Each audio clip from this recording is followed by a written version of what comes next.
Joe Rogan Podcast. Check it out. The Joe Rogan Experience. Train by day, Joe Rogan Podcast by night, all day. Hello, Sebastian. Like Joe. It's my first time here. Yeah. At the Austin property. Yes. Right? And first of all, most comfortable chair I've ever sat on. They're great, right? I don't know. I feel like when I come here or when I come do this podcast, it's my third time on it. I feel like I'm in the future. All right.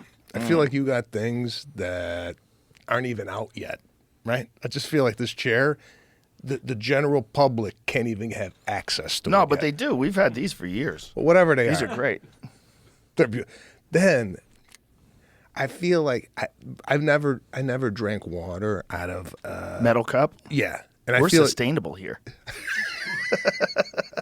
I feel like there's a reason for everything Yeah. that you do, right? But there's definitely a reason for metal cups. You really shouldn't be drinking out of plastic. Okay.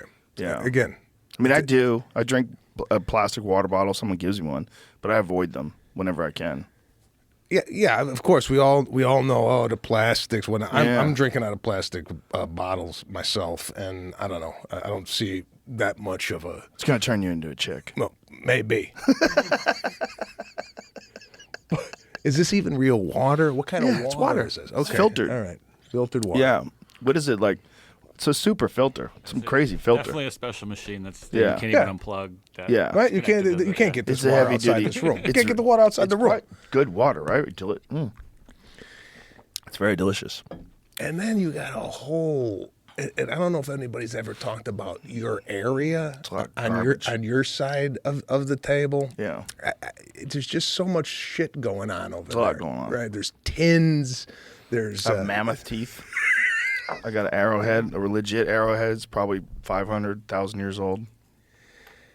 you got soil on your bookshelf out there. Yes. What? there's I mean, soil. I've never seen anybody jar soil before. Well, that was from a gentleman who runs White Oaks Pastures. His name is Will Harris, and he has this amazing farm. It's a regenerative farm, and he gave us two pieces of soil. Was that Carl barking? He wants to fight. He didn't get enough biting me this morning. One more out first. Carl's getting hard, dude. He bit my finger. That was a real yipe when he bit me this morning. I was like, yo. Carl goes after you. No, yeah, you went after me. But anyway, that soil, one of them is a jar of regenerative soil, which means soil that is how a farm is supposed to be run, where there's manure and chickens and all the animals just ruminate and they live off the land in a natural way. And it's a deep, rich, dark soil. And the other soil, which is pale, that's industrial soil. That's soil that's been used with industrial fertilizers, and the top soil's dead, and it's just garbage, which is most of what we eat. See, the difference between you and I is you actually remember what the soil does and what. If somebody gave me Sort of. soil, Yeah. somebody gave me soil, and you said you got soil, I guess, yeah, somebody gave me dirt, and I would know the difference between the two. You see, the dark dirt is the good dirt. That's the real dirt. That's how dirt's supposed to look out in the wild. That's what we're supposed to be eating food from. Mineral-rich soil, so you get healthy vegetables, healthy animals. It's beautiful that you have that on display. And, Yeah. And again, you're coming and taking a tour of this place is inspiring. You make me want to spend money. Yeah. You should spend money.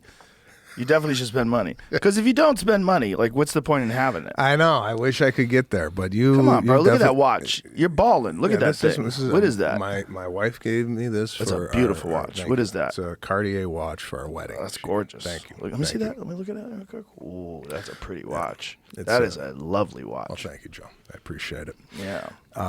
Yeah, she gave me this for our wedding gift. Very nice. But Well, yeah, wife's got taste. That's Yeah, she obviously. does. Look at you. She got You handsome bastard. she got a lot more taste than I do. I tell you that right now. I know. Yeah, I let my wife pick out almost everything. When I have nice sneakers on, it's generally my wife bought them. Does your wife comment on your clothing? She does. but she leaves me alone for the most part. But she'll dress me occasionally if I have to go out. But I'm a fucking teenager. Yeah, well, yeah, like a t-shirt, Yeah, like a jiu-jitsu t-shirt guy. I wear t-shirts. Yeah. They're comfortable. I wear jeans. They're comfortable. You know, I don't really give a fuck. I don't think I've ever seen you in a suit.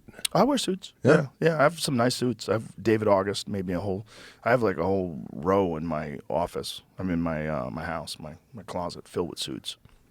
Yeah, I got a bunch of custom-made suits. All right. Because I can't wear regular suits. I don't fit in them, you know. There's not a lot of 200-pound, 5'8" dudes. It's just very odd-shaped They don't make clothing chimp-sized suits. Short dudes are Chimpanzee really collection. wide. Yeah. But it's a nice fitted suit. It's a fucking wonderful thing to have because it just fits you perfect. Yeah. All the cuffs and everything. You feel different. You put it on. You know, we all the boys we did a show in Vegas. We did the MGM, the Grand Garden Arena, and we did me and Brian Simpson, Tony Hinchcliffe, and Hans Kim, and I got them all suits. I said, let's all get we're doing Vegas. Come on, let's do it Rat Pack style. So we got these beautiful David August suits, and Jamie got one too. It was incredible. Nice. It was so much fun. Yeah. It's nice. You feel different when you show up with a suit on. You do feel different. However, Look at that. That's us. Oh yeah. Come on, that's son. Nice. That's a nice Sharp shot. Sharp. Everybody's looking sharp. Look at Jamie with the shades. Come on. Got the full Pulp Fiction ponytail going on. Look at you. Yeah, Nice, right? I feel though with a suit, right? And I've noticed this as I've gained some weight in the midsection. Wearing a suit is becoming extremely uncomfortable if you don't have like a very kind of tight body. Right. If you get stuck around here, it binds you. Tuck in the shirt, and the buttons are hanging out for daylight. Yeah. So I'm fluctuating in my weight. Where the suits I got right now, I got to work into them. Yeah, well, you and me are both Italian, and Italians, we just love our pasta. It's a real problem. It's a problem, especially when after you hit 50, it just seems to not go away. It doesn't go away. The only way to go away is to not eat pasta. That's the only way. It's the only way for me. Not eat pasta and booze. If I cut way back on the booze and no pasta, my body just goes and shrivels back to normal. Yeah, I'm in the process of trying to get back in It's shape. so hard to avoid that food. The food is just like, if it's in front of me, I just have a real problem. Well, you like to eat meat. Do you find that the meat is helping your physique and If I just eat meat, yeah, definitely. Yeah, because meat is very satisfying. Meat has what's called a high satiety rate, which means like when you eat it, you get satisfied when your body's had enough. But I always say this, like, if you gave me a steak, just a steak, 16-ounce steak, I eat it, I'm good. I don't need anything else. But if there's a bowl of pasta next to that steak, I'm eating the pasta too. If there's some bread and butter, I'm going to eat the bread and butter. Somebody rolls out dessert, of course I'll have dessert. Next thing you know, I've consumed, 1,500 extra calories that I didn't even really want or need. Mm-hmm. You just get addicted to just stuffing your face, just stuff. Oh, if I don't leave like this, like my stomach literally will distend out. Where I look at myself in the mirror, I'm disgusted. Like, what have you eaten? Look at all the mass you've put in your body. Because if you looked at, like, if you keep your stomach like right here, like this is my normal stomach. But if you add that much food, which is I'll consume that much food easy, it just goes right here. Oh yeah. Oh. And you just look at you like, you fat piece of shit. You lazy, slovenly, greedy fuck. Like, look what you've eaten. You get any, you sweat at night when you sleep after you have meat? I'm drenched. I have a thing called an 8 sleep mattress cover. I have one. They're fucking amazing. Okay. It's a game changer. Okay, so do you crank that thing up to 10 after you eat a meal like that to cool off the body? No, you generally, if I'm sweating, it's because I'm having nightmares. I'll have some nightmares and I'll wake up drenched. Not in that thing though. That thing generally, I don't think I have woken up sweaty since I got it. It's really? I always used to wake up sweaty. I would wake up at wet sheets. Oh yeah, no, I eat a ribeye. 2 o'clock in the morning, I get up and I'm like sweating. Yeah. And that never used to happen when I used to eat. I don't remember what I have the 8 sleep thing dialed into, but I got it right there at the sweet spot. I've tried it a little too cool, a little too warm, but now I got it like right there. I sleep like a baby. Do you have it heat up in the morning? I think it does. I think it's on some sort of a cycle. I'm not exactly sure. I don't remember how I set it up, but there's a bunch of different options that you can do, and you can even have a different option for like you or your wife if she likes it warmer or cooler. It's nice. No, it's been a game changer for me. It does make a big difference. Yeah, but taking care of your sleep is. I've really prioritized that, especially recently, because owning the club and being out late, and I was doing 2 shows a night, which is also a lot. It was too much. I was doing 6 hours of comedy a week, just doing 3 nights, just doing Tuesday, Wednesday, Thursday, 2 shows a night. But it was just. I was too tired. I was burnt out. And I wasn't getting the proper sleep because I'd get home, show's over, like 12:30 or something like that. I get home, hanging out with the guys at the club. I'd get home at like 1:30, and then I start writing.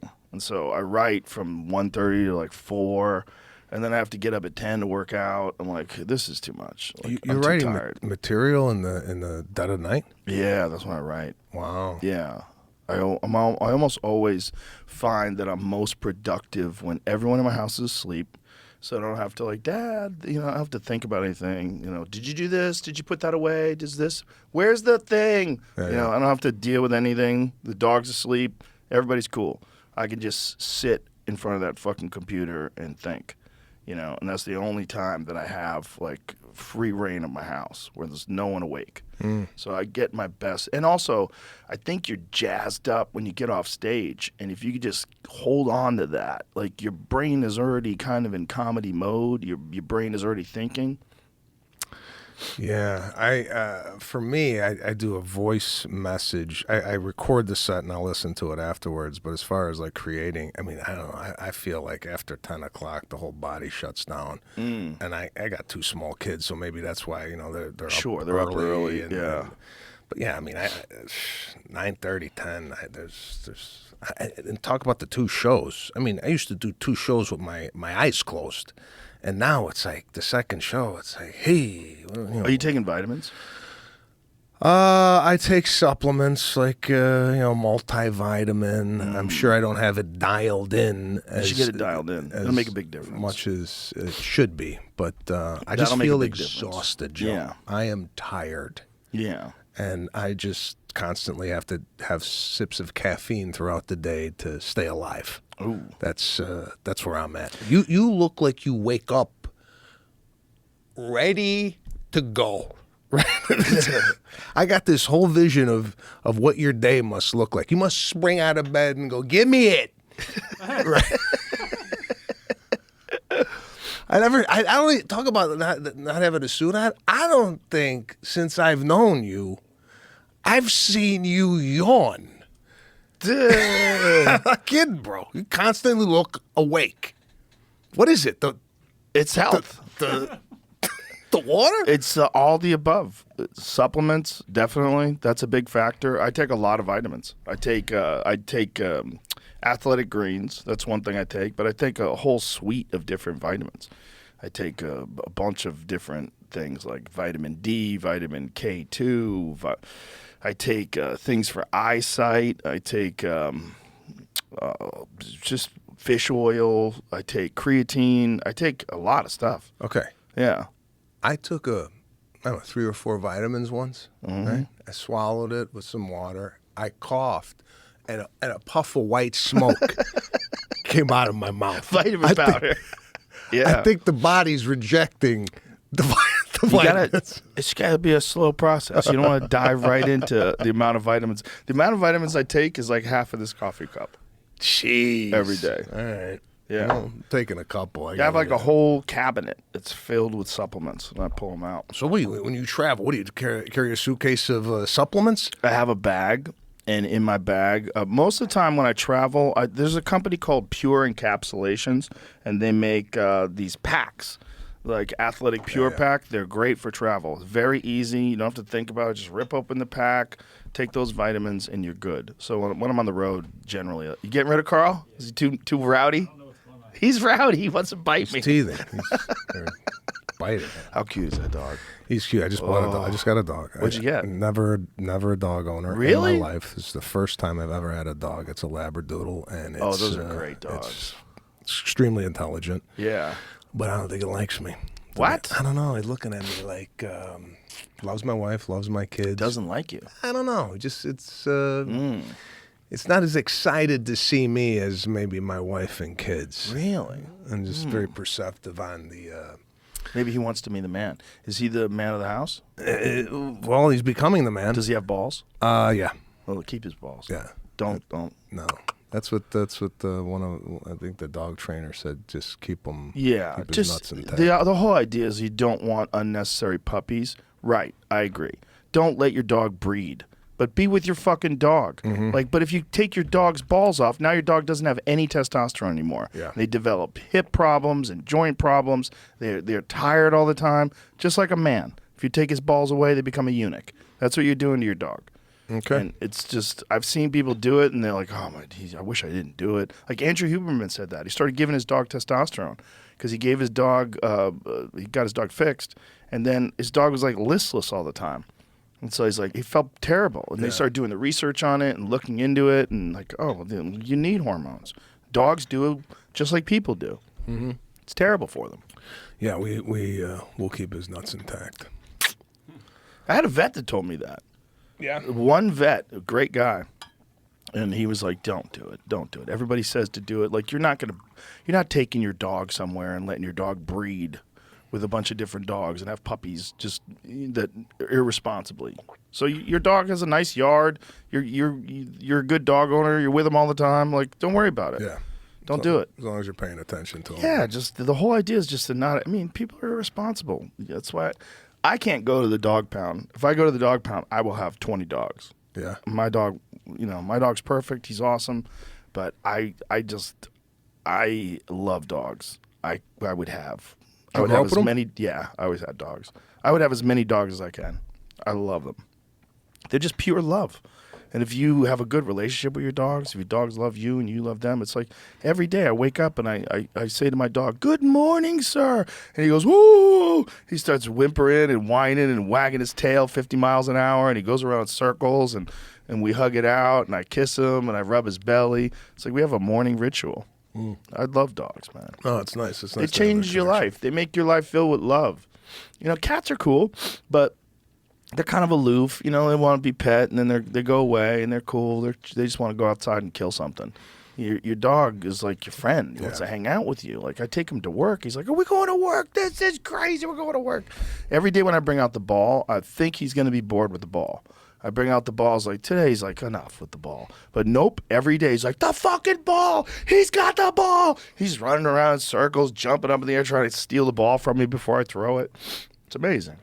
Yeah, that's what I hear a lot of dog owners over You're not the having that years. experience? No, well, not yet. Not How yet. old is This he? Puppy. He's like 3 months old. Just spend time with him. Yeah, Hang no, out with him. Play with him a lot. Joe, I'm playing. I'm just saying. He's not interested I don't in know if it's the cologne I got on, but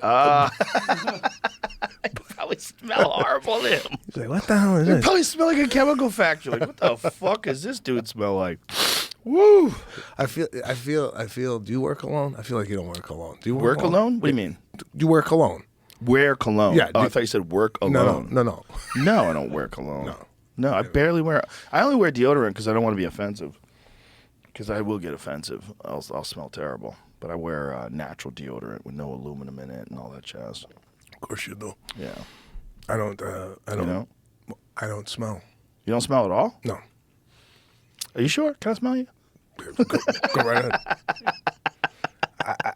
How can you not smell? I don't have whatever it is that gives off any type of body odor. Really? I don't have it. I don't Have you been told this by someone, or you just like deduced this on your own? I've gotten sweaty many a times, and I've asked my wife, "Did I smell?" She goes, "No." So I don't emanate any odor while I'm sweating. Interesting. Maybe your wife can't smell good. No, I'm telling you, Joe. Believe me, I'm very keen on odors. All right, so if I smell anything, I make sure that that's taken care Odors of. are interesting because your olfactory senses, they detect changes in smell. They don't detect static smells. That's why people that live in an area like with a slaughterhouse, they don't freak out. Like my family used to live in Pennsylvania, and when I would drive from New York to go visit them, when I would drive through these areas where they have farms and slaughterhouses, fertilizer, it's a fucking terrible smell in the whole town. Like, how can these people live here? They don't smell it. Oh, the no body odor gene. That's what you have. People have the ABCC11 non-functioning gene variant, have dry earwax, and little to no body odor. Now, I've known this for some time, right? That I have no body odor. But it's nice to come on the show because there's always a reference put up. Like I could have looked that up. I never looked it up, and here you come and you walk away knowing that you don't have the gene that emits odor. Yeah, some sort of a gene expression. Interesting. I wonder what the benefits. We were talking about this yesterday. Like people that didn't shower. There was people that went their whole life without bathing because bathing was considered a sin. It was sinful. You wanted to discourage people. Where was that about that we're reading? It was something religious, right? It was about like royalty and old-timey people. Well, but Saint Agnes, is that who it was that went his whole life without bathing at all? His whole life, no bathing. Imagine. I couldn't imagine that. Imagine what that guy smelled like. Imagine what his asshole smelled like. What the fuck, dude? Have you gone recently in the last 10 years without taking a shower or cleaning yourself at least? Did you miss a day? I've missed a day before. Yeah. Yeah. But generally, no, because I work out. So if I work out, I always shower. I always shower. And I'll cold plunge and sauna. So that's, you just drench with sweat. You feel like shit if you don't wash off a little. No, I agree. I'm just, I think I might be showering too much. How much do you shower? Well, I normally get 2 showers in a day. Really? Sometimes 3. I feel like if I'm going to go to dinner, say with my wife, I feel like I can't take the day shower and bleed it into the night. I feel like it's a reset. Right. You got to get ready for the dinner. Nice. Yeah. You want to look nice. You want to feel nice. Put that watch on. Put the watch on and go out and have a nice bowl of pasta. Yeah. Sweat to death Now at you're 2 o'clock in the morning. Do you use the 8 sleep thing? Does it help you? Well, again, I got this 8 sleep. It's supposed to monitor your sleep. Right. I got the Aura ring supposed to monitor. Right. You know what I need? What? I need accountability. I need to send the data to someone And have someone change your lifestyle. and have them analyze it and go, oh, you know what the problem is? You're waking up at 1 o'clock in the morning, and that's disrupting your sleep. But I got all this data. I got an Apple Watch. Oh, I burned 390 calories. Okay. What does that mean? Right. There's no... Right. I have a lot of data. I don't have a lot of analysis. All right? Did you have a trainer? I have a trainer, yeah. Maybe we should get a nutritionist. You got some bread. Get a nutritionist. What, Get someone who you could show the data to, and they'll tell you what you're doing wrong. All right. I need someone to hand over the data. They have like companies that do stuff like that. Okay. Yeah, you can get that done. Yeah, you should do that. Yeah, I bet the late night eating thing's a real problem. That one makes you feel terrible when you're sleeping. What's late night eating? Okay, like some say, all right, you should have dinner at 5:30, 6 o'clock, and after that you don't eat if you go to bed around 9:30. What's a late night meal for you? At 1 o'clock in the morning last night, I was cooking elk steaks. 1 o'clock in the morning. Yeah. And then you go then you're up till 4:30. I was up till 3. Yeah. I mean, as long as you're not going to sleep, I figure 2-3 hours.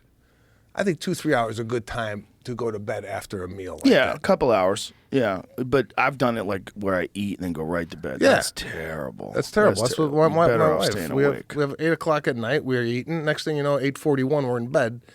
And I'm like, is this healthy? So You should go for a walk. Go for a walk around your neighborhood. I just saw something online that walking. I was going to share that. Who's that? Huberman Lab. Oh, yeah, there it is. That's from Andrew Huberman again. Brief post-meal walks and blood sugar regulation. So they explain the simple yet large positive effect that a brief post-meal walk, as simple as it may sound, the data is impressive, and it is impressive stuff. I forget exactly what the numbers were, but you should 35% the change in your blood sugar level just by taking a walk around the block after a meal. Pretty amazing. With all this stuff that's out, right? All this information Yes. of how to live your life, and you took me to a tour. You got the tank, the sauna, the thing. I feel like at this age, at 50, all the stuff that you got to do to prepare for the day, by the time you're done with it, you got to go back to bed again, right? So by the time you work out, do the cold plunge, you're in the sauna, you're in the tank, and then it's time to go to bed. It's time to go back to bed with all the shit you got to do, right? It's not that It used much to be you just work out for an hour, you took a shower, and you went on with your day. Now I got to go submerge myself in water. I got to go sweat. Then I got to go float in the tank. But The tank takes a lot of time, but the other things don't take. The float tank takes a lot of time, but the other things like cold plunge adds 3 minutes to my day. Sauna adds 20 minutes to my day. It's 25 extra minutes of my workout. That's it. no, I wasn't looking for the time breakdown, Joe. I was just saying. But it doesn't take the whole day. But I'm just saying the amount of with the Yeah. then you got to eat the vitamins, the half a Right. cup, and then you know. But by the time this is all said and done, it's time for dinner. No, you get things done, man. Just that you're exaggerating. I get you don't- doing that. I don't- It's the way you do humor. I I get don't it. exaggerate. It's plenty of time. There's plenty of time. You just don't waste your time. Like today, I wasted an hour just scrolling through Instagram. It's one of the rare days I just felt like indulging myself. I'm like, let's fucking see what's going on in the world. Bunch of nonsense. Some interesting things, but just a bunch of nonsense for a whole hour, just wasted just scrolling. Yeah, I mean, there's mind-numbing things that you do to kind of like whatever carry yourself throughout the day. I'm Yeah. just saying, 20 years ago, nobody knew about any of this shit about what you sweating and what that does. Now with the internet, you could throw up. You know, before the internet, if we were talking about walking, right, we would just go, "Oh yeah, no, walk is good for you." Next Right. thing you know, now we got a whole study up on the screen of how walking is beneficial to you and this, that, and the other thing. I'm just saying, with the amount of information out there, sometimes I feel a little bit overwhelmed going, how much do I got to do to get through the day? Well, it depends on how you want to feel. If you want to have a lot of energy, like I do, you have to do a lot of things. And I firmly believe that's the reason why I'm so productive. And I think if I didn't do the cold plunge and the sauna and the workouts and the vitamins and the eating healthy, I'd be a completely different human being. I know. That's why I wouldn't have the energy. No, I get it. I'm just, it's just that there's a lot you got to do. Yeah, there's a lot you got to do. Like I see people on the internet sweating. So I'm like, okay, do I got to start sweating? Is the steam room that I got at home, is that not enough? Do a couple eucalyptus sprays, breathe in, sweat a little bit, Right. and then I come out, right? That's but not now, bad. Okay, but now do I need an infrared sauna? Because now I got to get the sweat that's inside that's not coming out of the steam. What's happening, Joe? The infrared sauna is probably very good for you, but there's not a lot of data on it like there is with the traditional dry sauna. A traditional dry sauna, there's a lot of very beneficial data. And the thing about the difference between steam and sauna is you can't really get steam hot enough because you'll cook because it's just too crazy. You know, you can't get a 190-degree steam shower. You'd literally go in there and scald your skin. Yeah. But you can get a 190-degree dry sauna, and you go in there and you really fucking sweat. Yeah. And that's when your body develops all those heat shock proteins because your body's reacting to it overheating, so it has to do something to sort of mitigate that effect. And that effect of mitigating it is what's so beneficial for your life. I mean, there's a study out of Finland. They did a 20-year study that found that using the sauna 4 times a week for 20 minutes at a time, and I think it was 175 degrees, lowers your all-cause mortality by 40%. That means strokes, heart attack, cancer, everything. Lowers it by 40%. And this is a long-term study of many, many people. So the 190 degrees is a lot more beneficial than the steam. A steam at 120, is that doing anything? It's or doing am I something. wasting Yeah, my it's all time? good. A hot bath is good. Everything is good. Getting your body to heat up is good because it gets your body to react, and it's the same thing. It develops those heat shock proteins. A really hot bath is very good for you. If you can get in a nice hot, especially if you get some Epsom salts in there, you get that magnesium, get a really hot bath, whew, very, very good for you. You know what I started doing? Talk about magnesium. And I don't know if you've ever done this, but I'm doing, I got a little spray bottle of magnesium. I Okay. spray it on my feet at night, and I put socks on. You ever heard of that move? No. Why do you do that? Saw it online. Okay, let me try this. I'm a guy, I'll tell you right now, this is what I do. I don't Okay. do research. None? None. I see that. I go, oh, this guy's spraying the magnesium on his feet, putting socks on. I'm going to try that tonight. That's it. That's it. No Google search? No Google search, no nothing. Okay. It could be killing me for all I know. I don't think it is. But I'm doing magnesium feet sock sleeps. Does it seem to have a change in the way you feel? Again, haven't done it consistently enough to even find out if this is helping me. Right. So I'm a guy that does like things kind of on the whim, and there's really no consistency with it, right? Let's look into it for you because the magnesium foot spray. That I'm interested. Like, what is the deal behind that? There's definitely multiple products being sold as magnesium oil for your feet. I didn't see anything necessarily saying you need to keep socks on too. I throw the socks on just because So you don't want to oil I up don't your want sheets. magnesium all over I'm the trying bed. to find like Yeah, a solid that's a good move. source of. No, that's what I'm doing.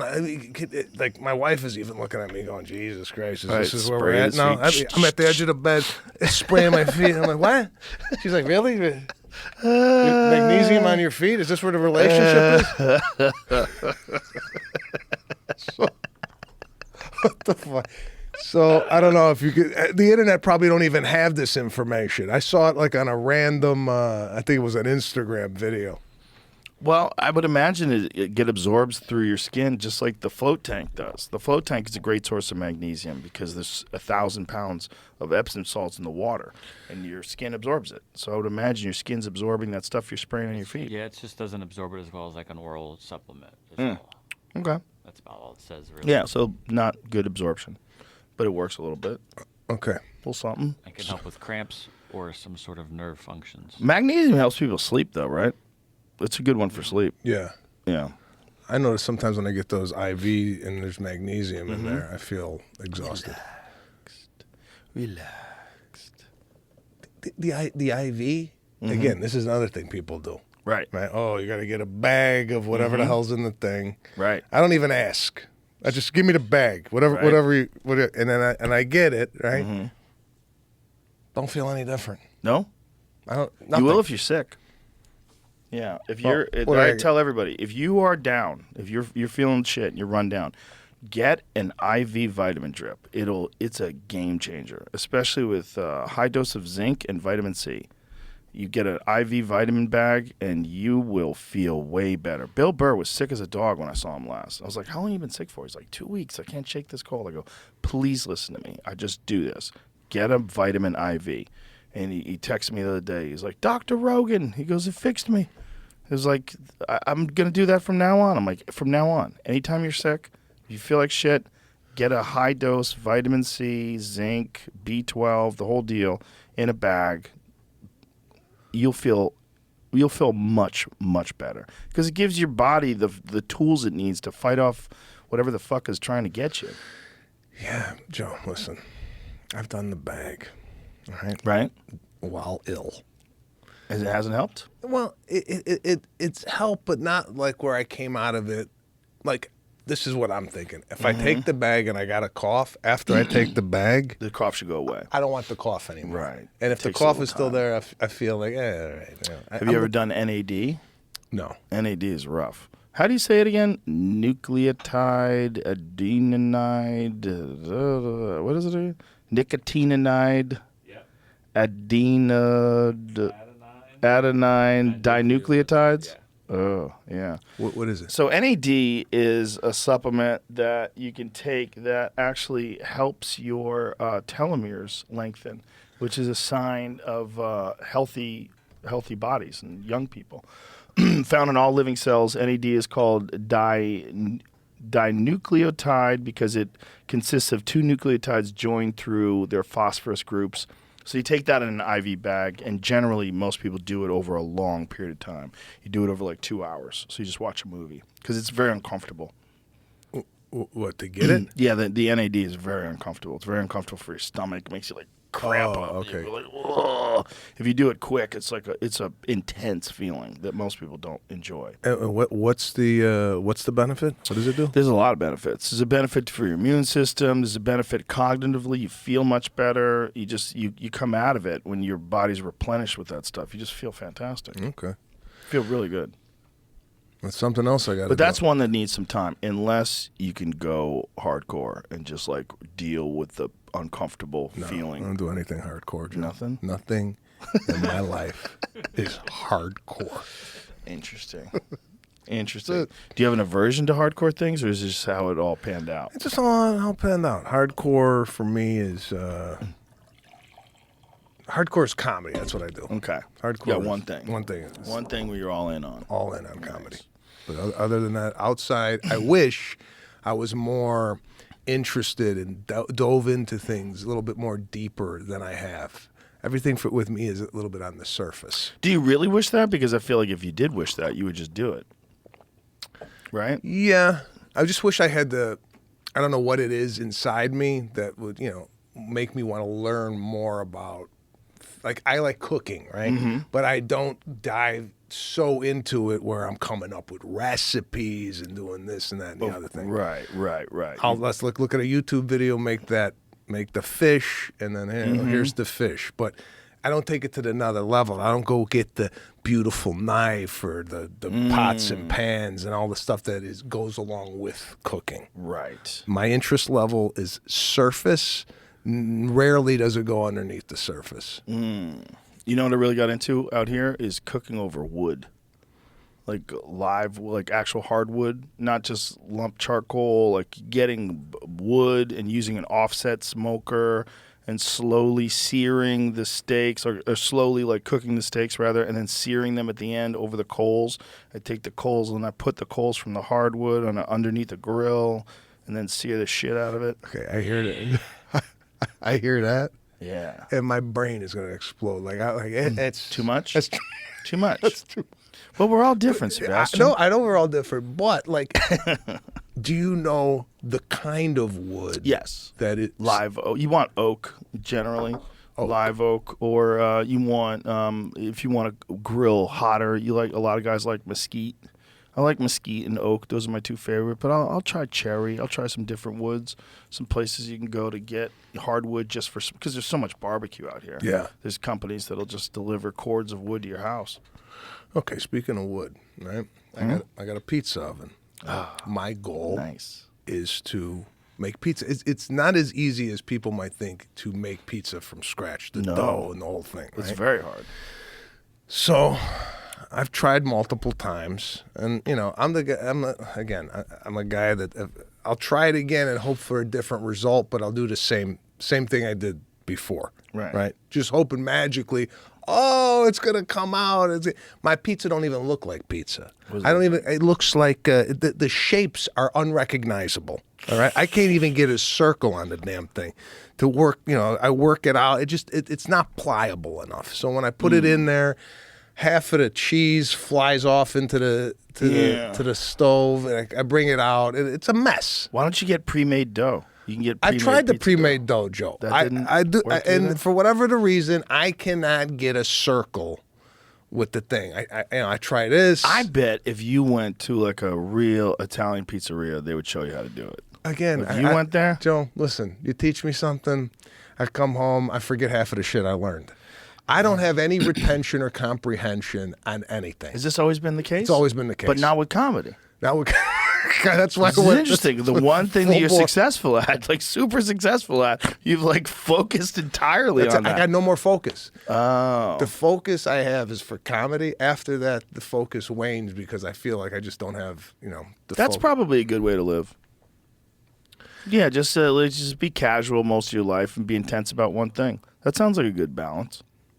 I don't think there's anything wrong with that. Well, I would like to learn more things as even when you got kids now. You could teach your kids how to do the archery. You got the whole archery thing, hunting. You know how to hunt, right? I'm trying to figure out what am I passing on to my kids as far as skill sets is concerned. Yeah, I Probably do talking shit. Huh? Talking shit. They're probably good at talking shit. My kids are real good at talking shit. They say some funny things, man. It's fun. We have a fun house. It's like a lot of fun shit talking. Yeah, that's always good. Then they make fun of me too, which is fun. Like there's no, I could never make fun of my parents. There was none of that growing up. They would fucking yell at you. We had that relationship with my parents. Yeah, you can't be Italian parents. No, we did. Oh, you had a relationship joking around. Yeah, just goofing around. Okay. My parents were not like that. No, they didn't. There was not a lot of joking around. No, so I love joking around, and so they're making fun of me all the time. Like it's hilarious. Your daughters? Yeah, they're funny. They're fun. They talk shit, and they know that I like it. They know that I laugh, so everyone's like, we have a good time. But they talk shit to each other. They talk shit to their friends. It's like talking shit is fun. It's like it's a fun activity. It's one of my favorite things about a green room at a comedy club is that everybody's talking shit. You go back there, everybody's busting balls, cracking on people, guys and girls. Everyone's laughing. We're all just like shitting on each other. Yeah. And it's hilarious. It's such a beautiful environment. Like a green room of a comedy club where you're around a bunch of good people and everyone's laughing and we're all jazzed up because we're about to do shows. And that's what I wish you were in last night. I wanted to take you to the club. Yeah, no, I wish I would have came to the club. It's so much fun, man. It's such a great spot. But here's my thing with that. Right? Okay. Here's my It's always a thing. here's my take on the green room. Okay. I generally tend to retreat and just listen to everything that's going on when comedians get together. I'm never the guy like center of attention or contributing to the fun. I've always been the guy that just kind of comes in quiet and listen, right? Because I don't know a lot of the comedians intimately enough to have that like comfortable. So if I walk into a room like here, I just did the show with Seinfeld, Nate Bargatze, and Jim Gaffigan, and we are all backstage. I tend to be the one who's I listen and I chime in every now and again. Right. I don't have to be the guy that comes in and kind of like pisses on the room. That's actually good. That's a good trait. Yeah. Yeah. And also, when you're around those guys, like, hey, what a great time to sit back and listen. You got Seinfeld, Nate Bargatze, and Jim Gaffigan in a room together. Look at that. Yeah. So we had a great time, but when did that's crazy. When did what? I was gonna say, like, look at you. You look like an Arab. It doesn't even look like you. When did you turn into a guy from Palestine? I don't know. What is that photo? What did someone do? Two someone weeks put ago. a filter on you. What? That does not look like you. Am I right, Jamie? I just dark. No. He's Dark. tan. The guy, he came off a yacht. There's no other way. Like the squirrel, he looks like a guy in the Mediterranean that shows you how to get octopus. What's that? I got Mediterranean blood. I know, but you don't even look like you. Like in that photo, you look handsome. Don't get me wrong, you look great, but you don't look like you. No, you know what it is. Everybody else is white. Yeah. They got, and that's what it super is. white. When you're next to Jim Right. Gaffigan, right? Right. Of course, you're gonna look like you. That's you're, the filter. You're delivering fish. There's a balance there, Nick. He looks like a normal color in that, which is wrong. Yeah, look how dark you are. Well, that at least looks like you. That other photo did not look like you. All right, maybe it was the lighting, Joe, but that's me. I was there. I believe you. I 100% believe you. I'm just saying that. Like, go to that last photo, Jamie. I'm not lying, right? Go to that last photo. Get the fuck out of here. That ain't you. That's some dude that works for the Saudi Arabian government. And he came over here to make some sort of a deal to try to get comedy to come over to the Middle East. I know a lot of guys who do comedy in the Middle East, and they give you like a list of shit you can't talk about. I did it in '08. I went with a bunch of comedians. That scares me. A list of shit you can't talk about? Like, what if I slip up? Yeah. What if there's a moment in the crowd where someone yells something out, and I think it would be funny to say something, and whoopsies. Yeah, there's a lot of editing. Now you're in jail. Yeah. Yeah. Who had a problem with that? Who was it? Someone actually went to one of those Middle East countries and did a gig and almost got arrested. It was Eddie Ift. Yeah, he. The only thing that saved him, I believe the story was, I believe it's Eddie. I think the only thing that saved him is some of the royal family thought he was hilarious. They didn't have a problem with what he said at all. I think he called someone sir when you're not supposed to call him sir. You're supposed to call him your highness or your excellency. And he was referring to people in the audience and talking to them and calling them sir. And then they were trying to arrest him afterwards. Jeez. Yeah. Yo. Like, sir's not good enough? That's not even like, I thought it was something. No, it wasn't even anything. or- That's why I'm nervous. Like, that's not even anything crazy. That's nothing. But your brand of humor, did you take that and did you ever do corporates and that wasn't your style? No. Everybody that I've ever known that's done a corporate, after they do them, they go, why did I do that? Ron White just did one. He goes, this is the worst fucking experience of my life. But they offered me a shitload of money, and I said yes. I kept saying no, but they kept coming up with higher numbers.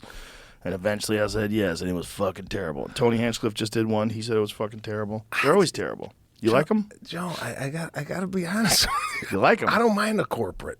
Really? I really don't mind a corporate. Yeah, you have had those awful corporate gigs where, but What percentage of what? I just ran into Sandler. He told me he ate dick at a corporate gig. Yeah, I mean, Adam Sandler. yeah, they're not. They paid to see Adam Sandler. They knew Adam Sandler was going to be there, and it still sucked.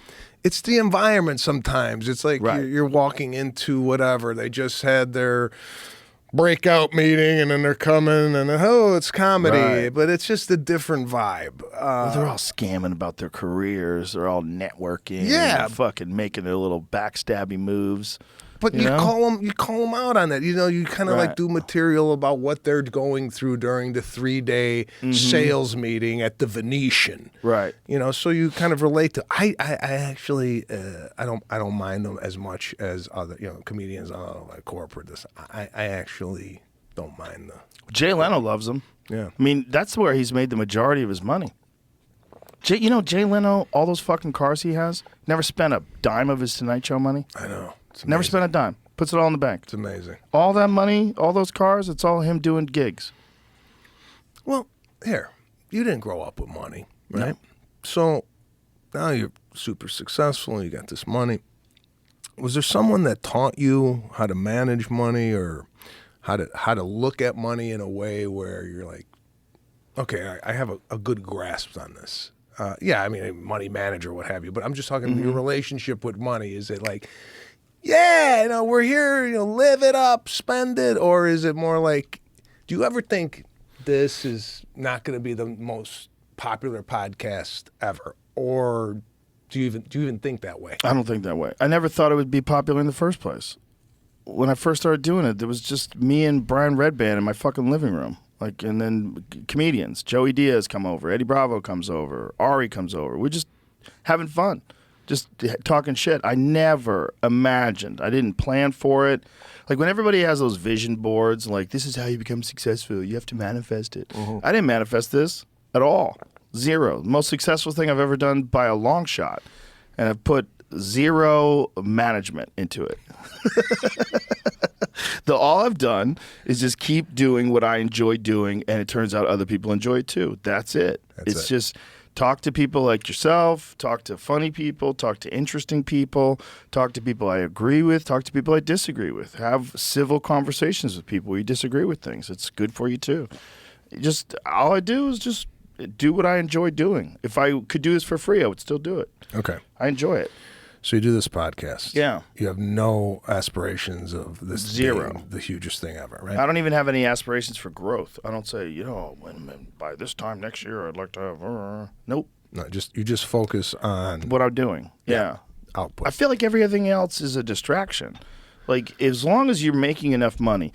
Brian Count said something to me once. and I never forgot it. He said, and we were kids. We were in our 20s. He said, the only amount of money you need is so that you can go to a restaurant and not care what things cost. Everything else is bullshit. If you got enough money, you can go to a restaurant, you don't worry. Just order a bottle of wine, order meat, order whatever you want to eat. You don't have to think about the price. He goes, that's real freedom. Because everything else, like all that other shit, you forget. That's all just, it becomes complicated. You don't need that. Real freedom is the freedom to not worry about your bills. That's the real, I experienced that leap, that jump when I got a development deal. So I was like, I guess I was 25, 26 maybe, 25.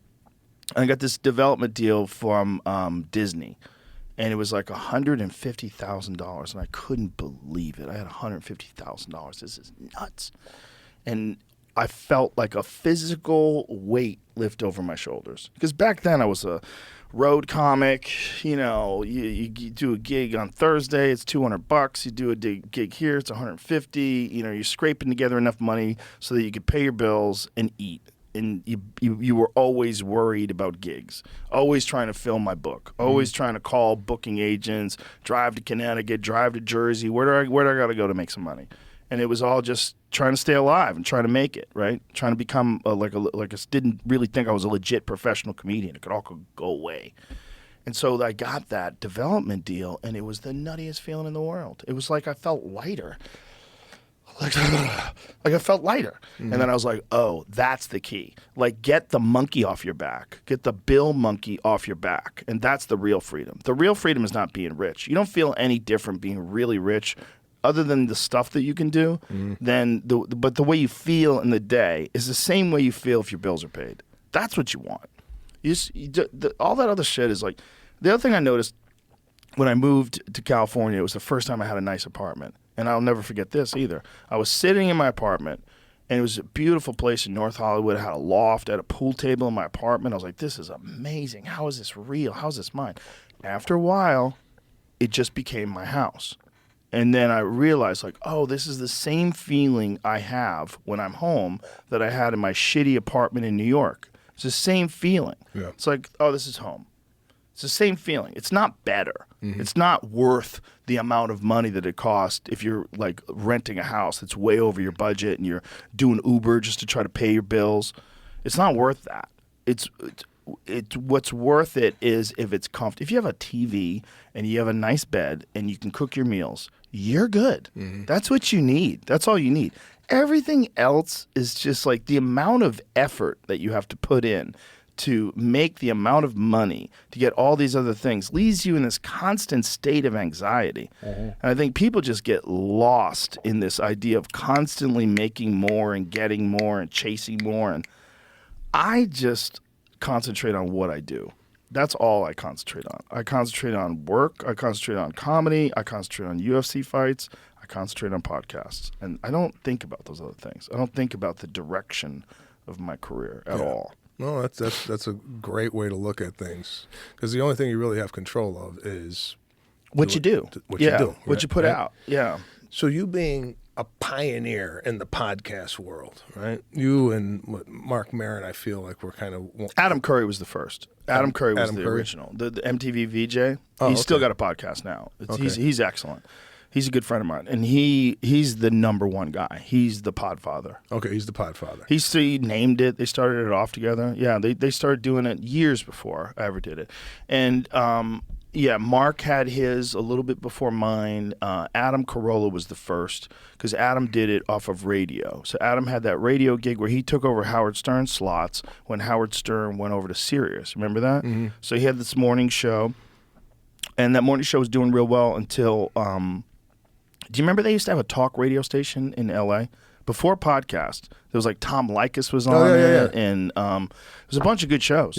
And that also made me think about doing podcasts too. I mean, I didn't know that a podcast was ever going to be a thing, but I was like, this is a talk radio station now. Like, talk radio got so big, mostly because of Howard, I think, but there was a whole station where you could listen to this station. It was all talk radio all day long. There was a science guy on there late night. I forgot what the hell his name was. But yeah, you're right. There was like a station that had all these kind of cool talk formats. And what I'm Yes. saying is, for me, I'm not so versed on the history of podcasting, but for me, I just remember you as being one of the first guys. Yeah, to we do were one of this. the first. Okay, so now you're here. When you look at the landscape of podcasting, from when you started to where it is now, do you go, "Wow, this is amazing that all these people are doing it"? Could anybody do this? It feels like everybody has a podcast. I feel like there's a specific skill set to podcasting. Do you look at what you did early on and what you're doing now and go, "Wow, look at the growth"? As far Well, it's as definitely a lot better. Yeah, I'm definitely better at talking to people. Yeah, it's a skill. You learn it. It makes you a better conversationalist in the real world, for sure. It makes you more considerate. it's like comedy, right? I mean, it's like you weren't the podcaster you were. How long have you been doing this? Right. This podcast is like 15 years. 15 years. Somewhere around there, closing in on 15 years. Yeah, so it took 15 years to get it to. I mean, Yeah. well, obviously you've been successful for longer than. But it took a long-ass time. Took a long ass time, and I think nowadays it's just there's an amount of time you got to put into something in order for it to be a gem. Yes. But even just the entertainment landscape as I look at it, has entertainment changed where now we're looking at the phone and we're looking at somebody do something crazy at their house? There's a guy I've been watching, this insane, his name is, he's catching eggs in his mouth, right?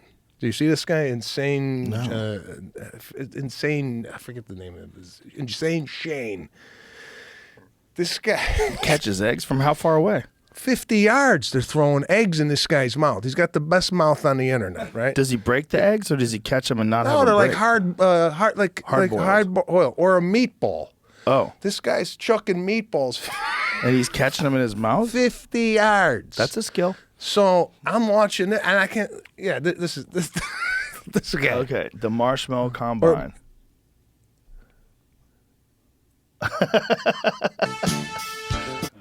He's not catching all of them. No, he's catching them. Oh, and he's catching them and then spitting them out. Yeah. Oh my God, that's insane. One of these guys threw it 50. Who throws a marshmallow 50 yards? Yeah, too? I think they're like they're like ex-football players or the guys that are throwing. The guy's doing routes, catching marshmallows in his mouth. This is crazy. People who try to block him, that's crazy. And he's catching the marshmallows. That's amazing.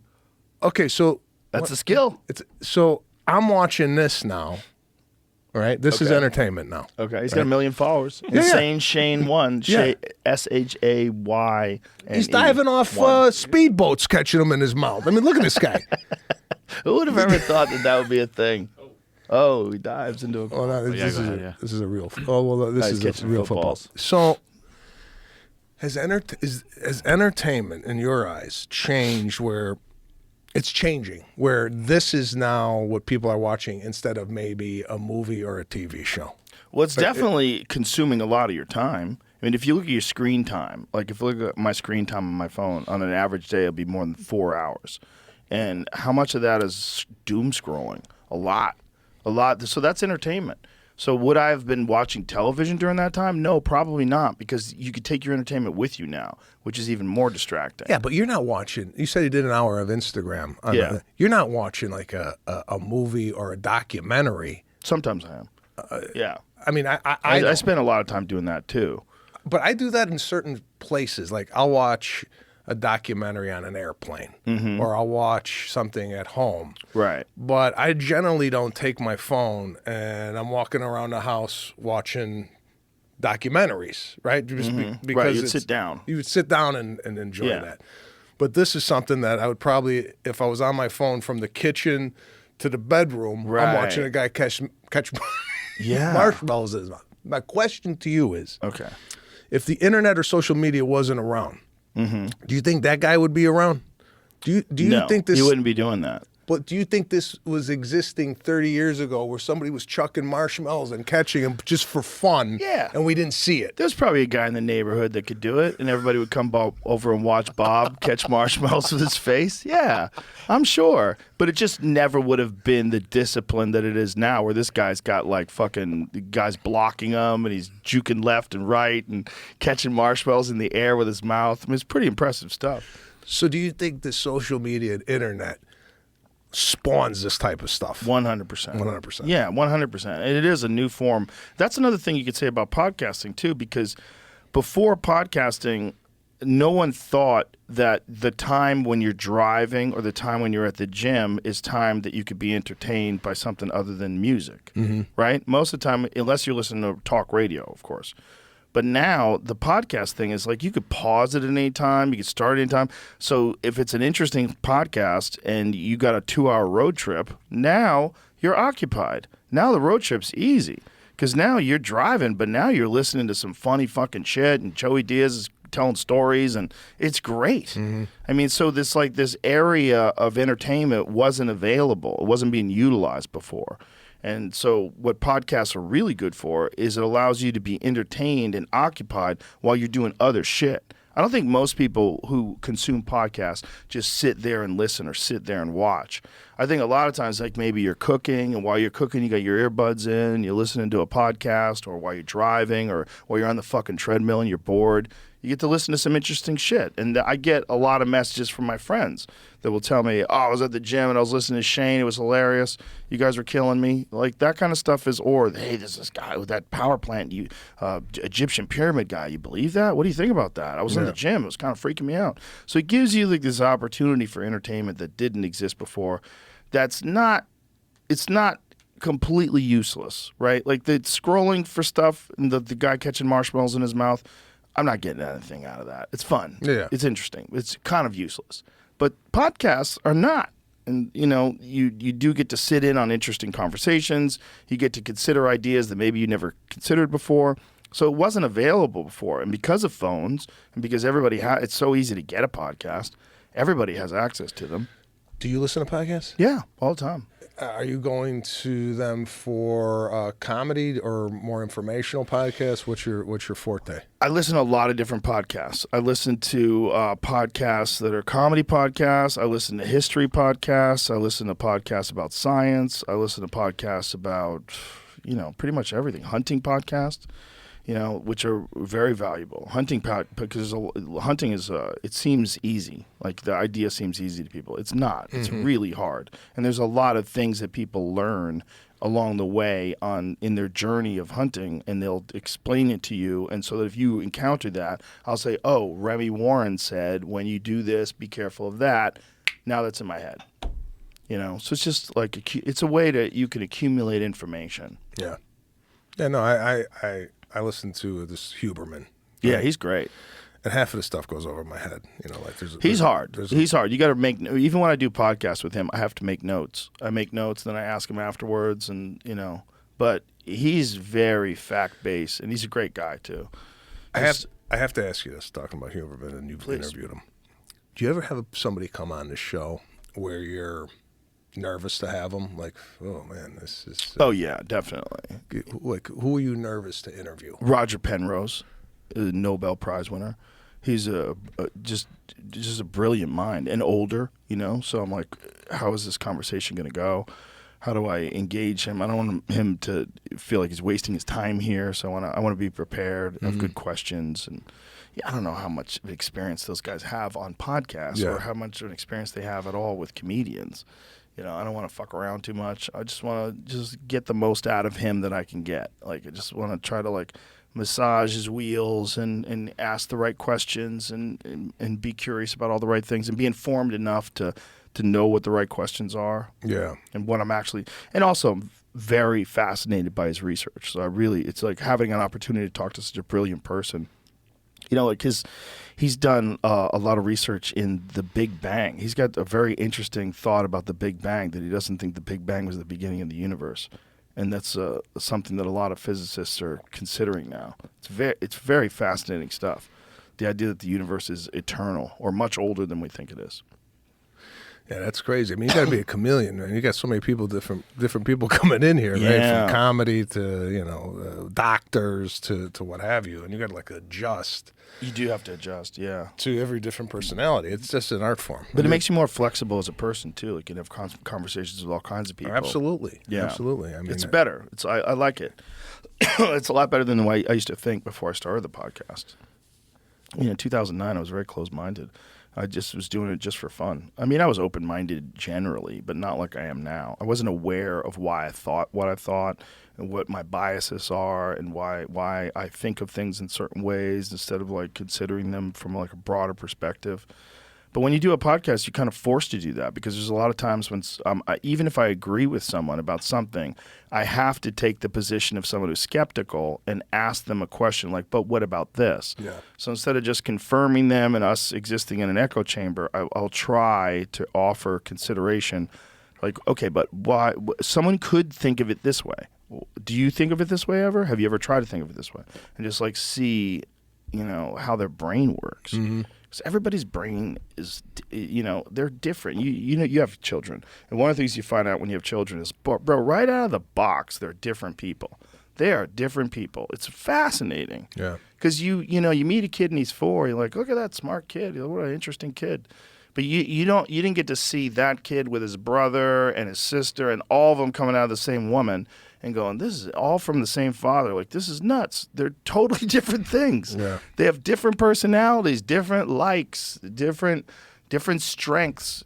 It's really interesting. Yeah, it's crazy to see. I mean, my daughter and my son, the differences between them. And you don't really notice it or don't really pay attention to it until you have kids of your own and you actually see it going, wow, this one's outgoing, this one's shy. Yes. This one likes piano, this one likes t-ball. So it's like... And even me and my sister. You have brothers and sisters? Mm-hmm. Yeah, sister. I mean, my sister and I, although very similar, also very different. And it's really crazy as a parent to, and also you want to, you want to give them structure. You want to give them kind of the best things you grew up with from your parents, and then put those, Yes. give them to your kids as well. But you also want to see them flourish in their own personality. So, the parenting thing is, I take it extremely serious. Like, I want to be there for my kids. I want to, Yes. I don't want to work so much where, like even coming to Austin, Texas for podcasts or going to Dallas for a show. It's like, Yeah, you have to think about that. yeah, it never used to think. I would be like, Bookie, just get it, just book it. And now it's more like, hey, are we coming to this run? Are you guys going to come to New York? Are you gonna bring my family? So that helps a lot. Yeah. That helps me a lot. If I could take my family with me. I take them with me a lot of times on Vegas UFC trips too. It's nice. Yeah, it's nice, especially nice. now that the kids are getting older, that they could travel more. Also, Vegas is a fun place to do stuff. There's other stuff we could do before the fights. Stuff like I don't know if you ever done escape rooms. You ever do escape rooms? No? Escape rooms are fun. They're fun. I'm claustrophobic. And this just happened to me recently. Don't get in that tank then. Don't get in that sensory deprivation I don't know tank. if I could do that. It happened to me on an airplane. Oh, no. Sitting at the window seat.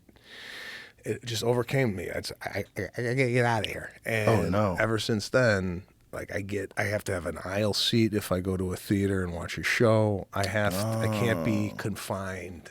Even This came out of nowhere? Out of nowhere. On an airplane. Wow. And I had to go in the back for 2 hours and hang out with the flight attendants and stay on the rest of the time. Wow. So Did you tell them what was going on? yeah, I said, listen, I'm freaking just out. so you know, I'm crawling out of my skin. I'm sitting next to 2 people. I feel like I'm trapped. I can't get out. So I'm very anxious now if I get on an airplane. And here's one. Okay. Get on an airplane.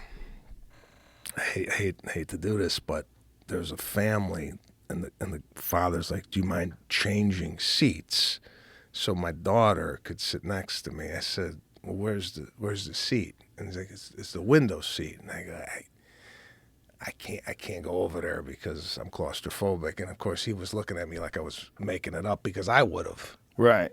I mean, if somebody told me that, I go, this fucking asshole won't let me sit with my daughter. Right. But it's so bad where I can't sit at the window.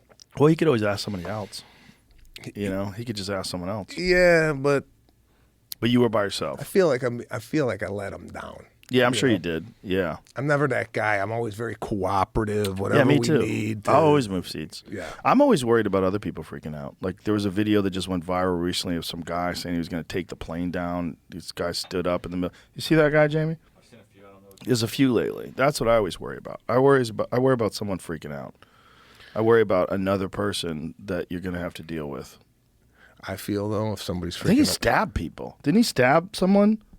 He had like a little knife on him and he stabbed a couple of people. Yeah, he was saying that he was going to take everybody out. Like, oh, God. I feel if you're on an airplane Mm-hmm. and that's happening, you would be one of these guys that would handle it, right? Yeah, the problem with handling it is you're probably going to get sued and you might even get arrested. It depends on how much damage you do. You know, you could permanently damage someone. People are very flippant about beating people up, but you could easily permanently damage someone. No, I believe me. I believe you can. I'm just saying you have that. I think that instinct. What's the problem? Where I have more of an instinct of, is there a Joe Rogan on the plane? I was on a plane once and a lady asked me if I would help her because these two guys were fighting. One guy got in first and he put his briefcase above this other guy's seat and then he sat down. And then the guy who was right behind him goes, no, that's my spot. That's my seat. That spot over here. He goes, no, it's not. It's first come, first serve. Put it somewhere else. It was open. I put it in there. And he goes, no, that belongs to my seat. And then they started getting like belligerent with each other. It started getting like to the point where like, oh my God, are these kids going to fight in first class? And so then this fucking lady who is the flight attendant, she came in and told them both she was going to have them removed from the plane, sit down and shut up. And then she came to me and she goes, if anything goes down, you're going to help me, right? I was like, what do you want me to do? Because if I'm going to help you, it's going to get real messy. Are you going to say that you said it was okay for me to do that to that guy? Like, I'm not going to play nice.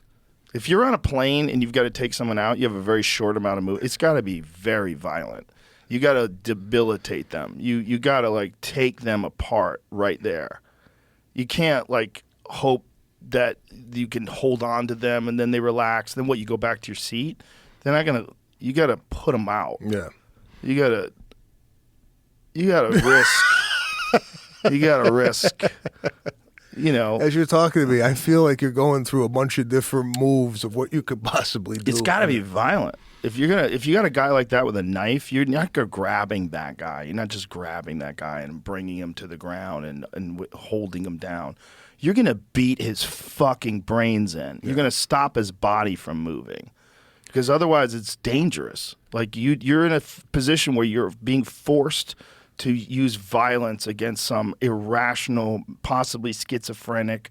Who knows what the fuck's going on with this guy? And he could kill everybody. Pastor stabs fellow traveler with weapon of pens and rubber bands on Seattle to Vegas flight. Okay, so what's going on? He fashioned a handmade weapon before launching an unprovoked attack against a man seated across the aisle. Yeah. Flying used to be... Look at his pen. So he made a weapon out of his pens. He tied all his pens together and held on to them. Wow. He said, I planned on attacking and killing him, the defendant stated. Jesus Christ. Defendant felt the mafia had been chasing him the last few months. Yeah, so there you go. So he's schizophrenic, and, they don't have fucking scans for that when they bring him in. Oh, during the interview, the defendant admitted to the FBI agents that he was trying to stab CR in the eye to reach CR's brain to kill him. Okay. And said he was protecting his 7-year-old son, so that's awesome. The victim's wife was also hurt in the attack as she was shielding the couple's 7-year-old son. Jesus Christ, man. So this guy just decided that this guy was in the mafia that was coming after him, and he snaps and he wants to kill him. What's going on airplanes? Why is there all this violence now on airplanes? First of all, there's a lack of respect for authority that came with the whole defund the police thing. So there's like people are more belligerent towards authority. So you have that. And then you have the general heightened level of anxiety of the population post-COVID went up substantially. COVID fucked a lot of people's lives up. We got lucky. We were very fortunate. We make money. We were able to make money during the pandemic. We had enough money to be okay. A lot of people, that's not the case. So many people lost their businesses. So many people lost their livelihoods. So many people have a deep distrust for the government and the world now. And then there's this thing where people are being coddled for being mentally ill, where you're almost like having a mental illness is something you can talk about. It makes you interesting. So I think people encourage mental illness. They encourage breakdowns. And they do it all the time in the real world, and so they think they could do it on fucking planes. And then you got genuinely mentally ill people who are just out of their fucking minds, who really shouldn't be out there in the world. And, you know, they think the mafia's after them, and they're making a fucking handmade shank while they're sitting in 16A. You know, the whole thing's nuts. And it's just like, I think people are just much more on edge right now than they've ever been before. And I think a lot of it is a function of mainstream media. You're being fed every day the worst shit that's happening in the world. Gaza, Ukraine, you know, the fucking ocean's boiling. Oh, my God, what is happening? Putin's doing this, and Xi Jinping is in control of that, and the fucking border's open. Fentanyl. You know, it's just like everyone's on edge. So you get all those people and you stick them in a fucking tube, and then you fly them through the air where there's no one that's really, there's no authority figure on that plane. There's these women, these poor women or men or whoever they are, that's flight attendants, that have to fucking deal with these people. And most of them are just regular people. They're not, I mean, they do have those guys that hide undercover that are on planes occasionally. What do they call those guys? Yeah, what do they call them? Air marshals. Air marshals. I think they stopped doing that. They stopped doing that? Oh, great. Of course they did. All the security, right? To go to the airport, all the security to get on the plane. Once you're on the plane, no security. Like they got security guy walking around Whole Foods making sure you don't steal an apple. Right. Yet you're 35,000 feet up, and what? Right. The flight attendant's gonna subdue a guy with pens? I mean, Right. Exactly. And who's going to get hurt along the way? What if he did stab that guy in the eye? You know, like, Jesus Christ. You know, even Mike Tyson got in a fucking fight on a plane. Some guy kept fucking with him. He turned around and beat the shit out of the guy. And now Mike's getting sued. Yeah, I saw that. Yeah. You That think- guy should go to, they should ship that guy somewhere where it's terrible. You got to live here now. What's your take on this Tyson thing? I go back and forth. I don't generally like the idea of 58-year-old men fighting. It seems crazy risky at this point of your life. You're definitely going to be slower. You're definitely going to be, your reflex is going to be slower. You can't take shots as much. But I don't think that a 50-year-old man today or a 58-year-old man today is the same thing as what we thought of as a 58-year-old man when we were kids because of hormone replacement. So because of nutrition, hormone replacement, science of recovery, and they've got Mike Tyson doing everything. He's doing all kinds of things. He's not a regular 57-year-old guy. And then you see him hit the pads, and you go, Jesus Christ, man. I mean, this is a terrifying human being. I mean, he's still fucking terrifying. Hitting the bag, hitting the pads. He still has the ability to deliver those punches. And if any one of those hits anybody, they're fucked. You're fucked. It's not like his punches are, 30% of what they used to be. They're like 80 to 90% of what they used to be. Yeah. Somewhere in that range. It's probably a little slower than he used to be. He used to be insanely fast. There's a video of Tyson hitting the bag as a 19-year-old, and he's throwing these combinations like, and he's 210 pounds, 215 pounds, throwing combinations like Sugar Ray Leonard. Like, it's insane to watch. No. He was so fast, and that was a big factor in his success. He does not have that kind of speed anymore, but he's still fast. He's not slow. But Joe, I mean, we're watching a 58-year-old man. Crazy. Right? Now, if you 30, 40 years ago looked at I was watching the We Are the World documentary, and I'm looking at the people. Kenny Rogers is in that. And I'm going, I'm probably 60 years old here, right? And I look, he's 47. 47 years old in the We Are the World.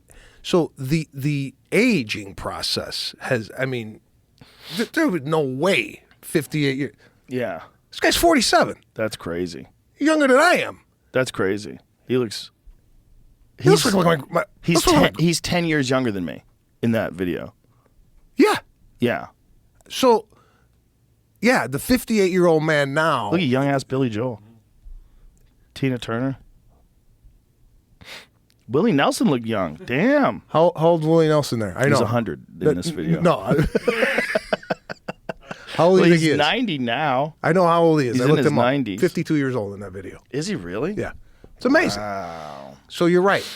58 years old It's very different. Different. What was Foreman when he came back? 45 when he won the title. He was 45. 33. I think he was 33 or 36 when he was coming back, and everybody was mocking him. And then he beat Michael Moore when he was 45 years old. He's the oldest man to ever win the heavyweight title, and that was before hormone replacement. That's what I'm saying. I think Tyson is a 45-year-old Foreman. No. Yeah, it's similar. I mean, Foreman wasn't as fast even back then as Tyson is now. Tyson's still faster, but he's smaller too. George is a very big man. George has enormous. He has hands that are like the size. His fists are like the size of a cigar box. Jeez. They're fucking giant fists, which is a big factor in punching power. You know, this was George at 45 years old, and Michael Moore, who was a sensational light heavyweight, was kind of undersized as a heavyweight. Mm-hmm. As a light heavyweight, he was a fucking assassin, but George caught him with a 1-2 and put him out. At 45 years, in a fight he was losing. Yeah. I mean, Michael Moore was outboxing him. But even at 45, you don't look Look like at that. Boom. You don't look like no Tyson at 58, though. No, I mean, right? No, he was much slower. But George was always kind of slow. Mm-hmm. He just has thunderous power. He was never like a real fast guy like Ali or any of those other guys. He was just thunderous, ridiculous power. George was just terrifying. And I don't know the ins and outs of boxing. But is this Logan Paul? Is he a legitimate boxer? A legitimate boxer, yes. People mocked me when I was saying that before, but now I think people are coming around. And the way I look at it, I say if this kid was not a YouTuber, if he wasn't some guy that you knew from the time he was like 16 years old on YouTube, and you just saw him box, and you saw him knock out former UFC champions, you saw him beat legitimate boxers, or beat athletes and beat a bunch of MMA fighters, you'd go, this kid can fucking fight. He knows how to fight. Like, it's not, nothing he's doing looks wrong. He's not like sticking his head straight up in the air and winging punches with his eyes closed. He's fighting well. He looks good. And if he was just an up-and-coming boxer that was this exciting, like highly promotable, like really good at selling fights, you'd be like, this kid's the future. Mm-hmm. He's really something special. And the fact that he's willing to fight Tyson, even if Tyson's 57, just the fact that he's willing to actually take a chance at Mike Tyson not being able to do what he used to do. Because that's what he's doing. The gamble is, like, there's not a fucking chance in hell that Jake Paul would survive against the Mike Tyson that beat Marvis Frazier. You ever watch that fight? Yeah. That's my favorite Mike Tyson fight because that was Mike Tyson before he won the title. It was ABC Wide World of Sports, and Joe Frazier had been talking shit about Tyson, that if he was in his prime, he'd beat Tyson. And so he had his son fight Tyson, and it was an execution. It was an execution. Is that the one in Atlantic City where it lasted one round? One round. Let's watch it because it's one of my favorite fights to watch Tyson because it's Tyson in his prime where he was fucking terrifying. He was so fast and he would do angles and he was bobbing and weaving. You couldn't hit him and he was just coming at you. And he was young. He was 20 years old at the time. He couldn't be stopped. No one had the solution. And I submit that Mike Tyson, the Mike Tyson that won the title against Trevor Berbick, the Mike Tyson that beat Larry Holmes, I think that Mike Tyson is the best heavyweight of all time. I don't think anybody fucks with him. He didn't maintain that form, and he wound up losing to Buster Douglas. And, you know, I look at fighters when they're in their absolute prime, like what have you ever seen that was better than this? And with Mike Tyson, I've never seen anybody better. I've never seen any fighter, even Ali in his prime, even Ali when he was Cassius Clay. I never saw anybody who looked like Mike Tyson in his prime. I think you can't maintain the kind of focus that was required to be this guy. Marvis looks fucking terrified, and he should be. Because he kind of knows. Marvis was a good fighter. Marvis was a good fighter, but this is just a terrifying mismatch. Like if I was a Vegas odds maker, I would put this at 1,000,000 to 1. I'm like, he has to break his leg, like he has to fall down and twist an ankle, like otherwise so Tyson was 20 and Frazier was 25. So do you think this is the last we see of a guy like a Tyson? Is there another Tyson out there, or is it? They can always emerge. Combat sports always. So this is the beginning of the fight. Look, he's just moving forward, and Frazier's just trying to just bob and weave and find his openings. But Mike never gives you any time, man. He never gives you any time. He's always right in front of you, and he's just measuring you. And it's just a matter of time before he catches you. And here it is. Bing! Look at this. Oh wow. Oh, wow. Bro, he just puts him away. Just puts him away. It's an execution. It was just a matter of Mike Tyson closing the distance. This Mike Tyson, as fast as he was, as hard as he hits, I maintain he's the greatest. Yeah. The greatest heavyweight ever. Like that Mike Tyson, those fights were, you wanted to see executions. You didn't think anybody was going to beat him. Everybody he fought looked like they were about to die when they were in that ring. I don't think we see this again, Joe. You never know. It can happen. Jake Paul's favored. He's a favorite. Yeah. Well, he's 27 years old, and he's a really good boxer. He's a very good boxer.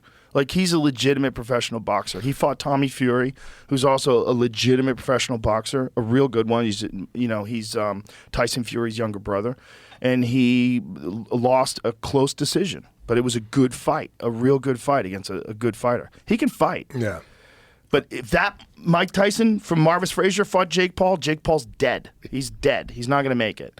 So you have to say, how much has Mike Tyson lost from that 20-year-old guy in the 37 years since then, which is crazy. It'll be 38 by the time they fight. He'll have turned 58 by the time they actually fight. Yeah, but that's the best it gets, right? The best it gets. The best it gets. After 37 years, you got to feel like he's lost some, but he hasn't lost everything. He hasn't lost everything. Yeah. If you see him hit those pads, absolutely, he has not lost everything. But he's lost some, but coming from the best, he's now like maybe just normal, right? He's still not normal, but he's still like a professional heavyweight boxer. He's still terrifying. No, I'm not saying he's not, but I'm just saying even coming off the best, I still think he wins. Coming off, it's hard to say because you never bet against a 27-year-old I get it. fighting a 58-year-old.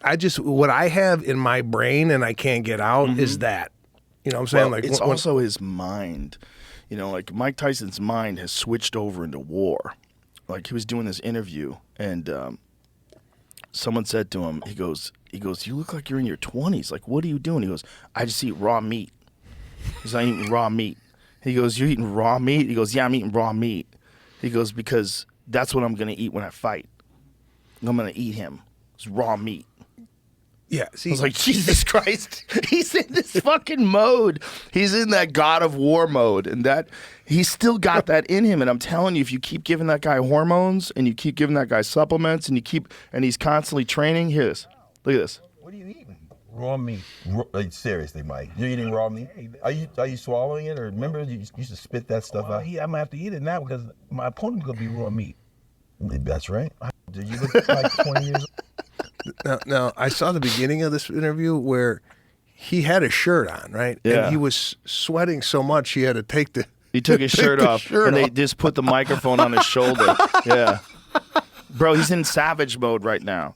He's in savage mode. If I was Jake Paul right now, I would be shitting my pants. Oh, bro! If I'm fighting this guy and I see he's eating raw meat, I call the fucking thing off. It's all the experiences that he has had as a conqueror. You have to take those into consideration.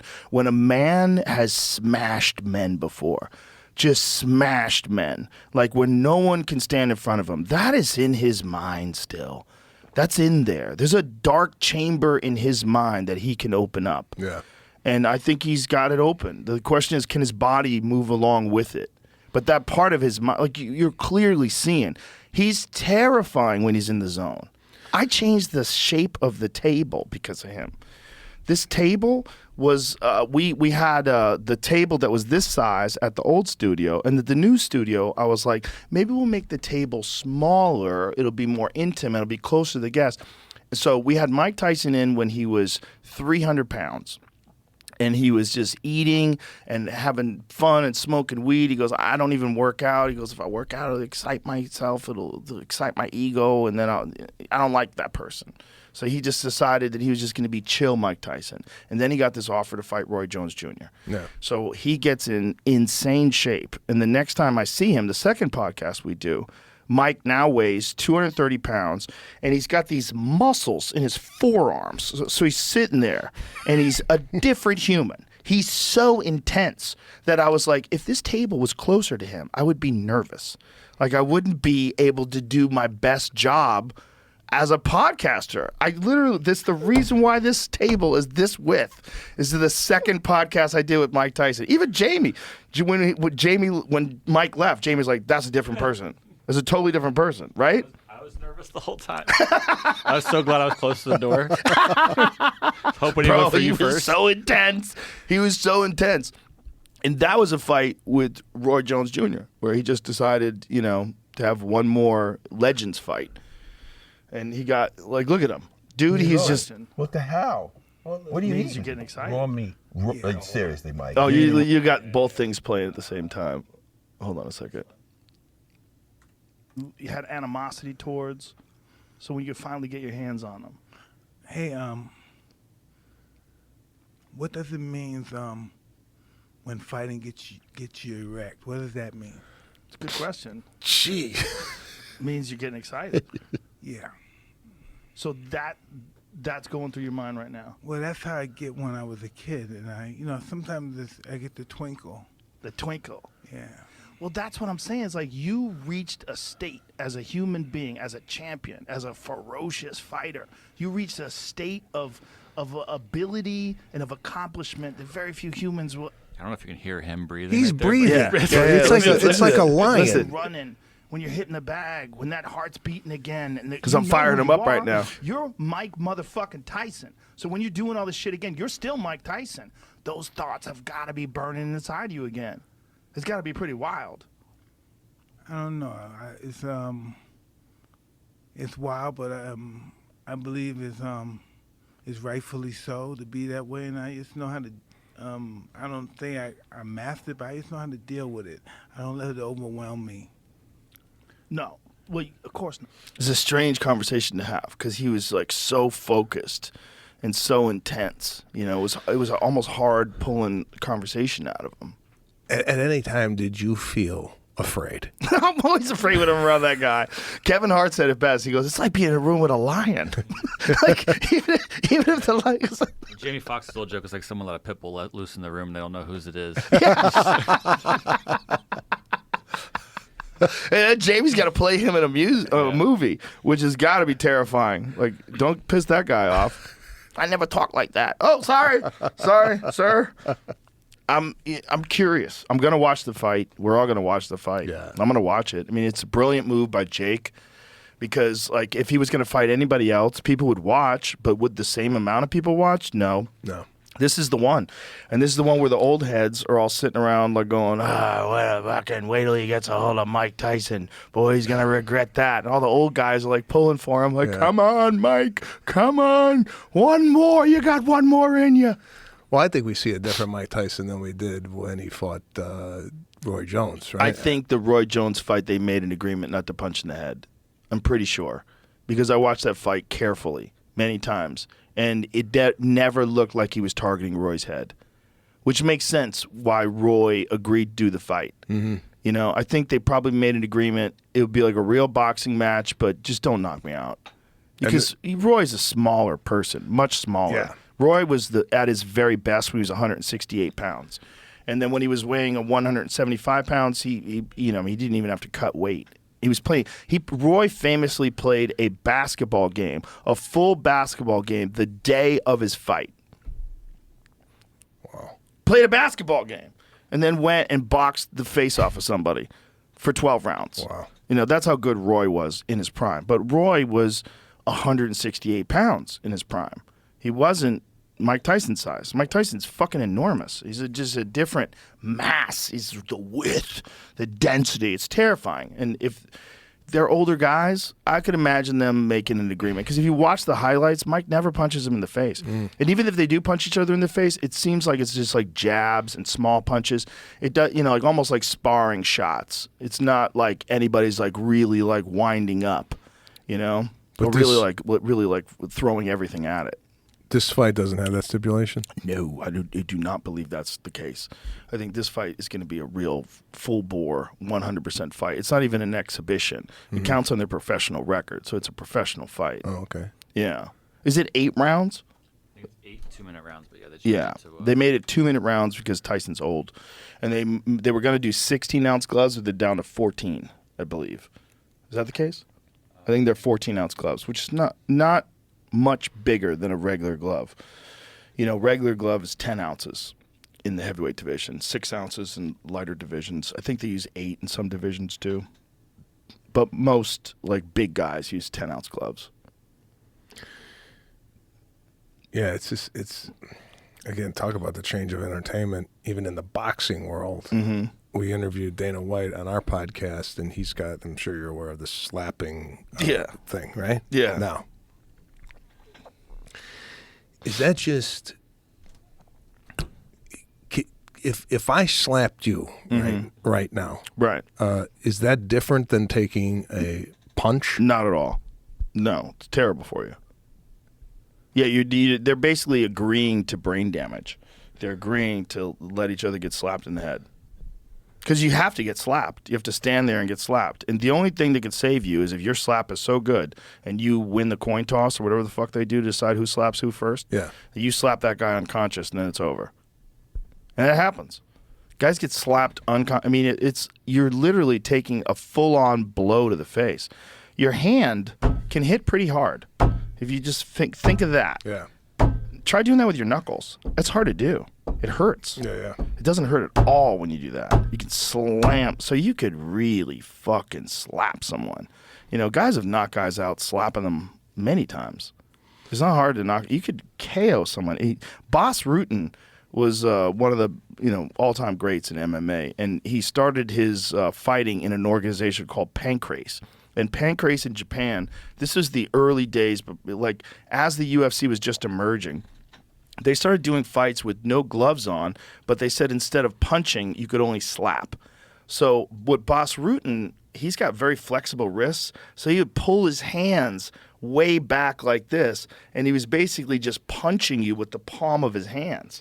So he wasn't throwing them like you would think like a bitch slap. Yeah. He was throwing punches with his palms. He was uppercutting guys and knocking them unconscious with his palms. So that is what you're agreeing to when you're standing in front of a guy and you're letting a guy whop you in the head. You're agreeing to getting, you could easily get KO'd, easily get your jaw broken, easily get your eye socket shattered. Are these This is Boss. So look how see how he dropped that guy with that palm strike? With the way he throws it, it's like a punch. Boss was a fucking animal. He was an animal, like terrifying human being. Great guy, but man, in his prime, he was just destroying people. He was one of the first high-level strikers that made his way into mixed martial arts, and he eventually became the UFC heavyweight champion. Was he? What was he? A He's a jiu-jitsu kickboxer. guy? Kickboxer from Holland, the motherland. Of kickboxing? Oh yeah, some of the all-time greats came out of Holland. Yeah, it's for whatever strange reason, it was like it was a background of Kyokushin, and a lot of them got into kickboxing and Muay Thai. And there was a guy named Ramon Dekkers, who's like to this day one of the most legendary Muay Thai fighters of all time. It's this dude who came out of Holland and went over to Thailand and just fucked everybody up. You ever heard of Ramon Dekkers? No. Show Ramon Dekkers highlight reel. He was like a mini kickboxing Mike Tyson. Yeah. This dude was a monster. Because a lot of the guys that went over to Thailand, they were bigger than the Thais. But Ramon Dekkers was the same size as the Thais, but he was just fucking ferocious. Look at this motherfucker. Bro, he kicked guys so hard that he shattered his ankle so many times that he had to get it fused. Jesus. And his doctor was like, you have to stop fighting or, you're going to lose your foot. And he was like, yeah, whatever. Just fucking bolt this thing down so I can get back at it again. I mean, his highlight reel is just fucking terrifying. It's just him mauling people. But these kicks, right? I mean, doesn't it hurt the kicker as Yes. much as it does? No, not as much, but it definitely hurts. I mean, especially if you hit the instep on like an elbow or something like that. Yeah. But shins are pretty good at tolerating pain.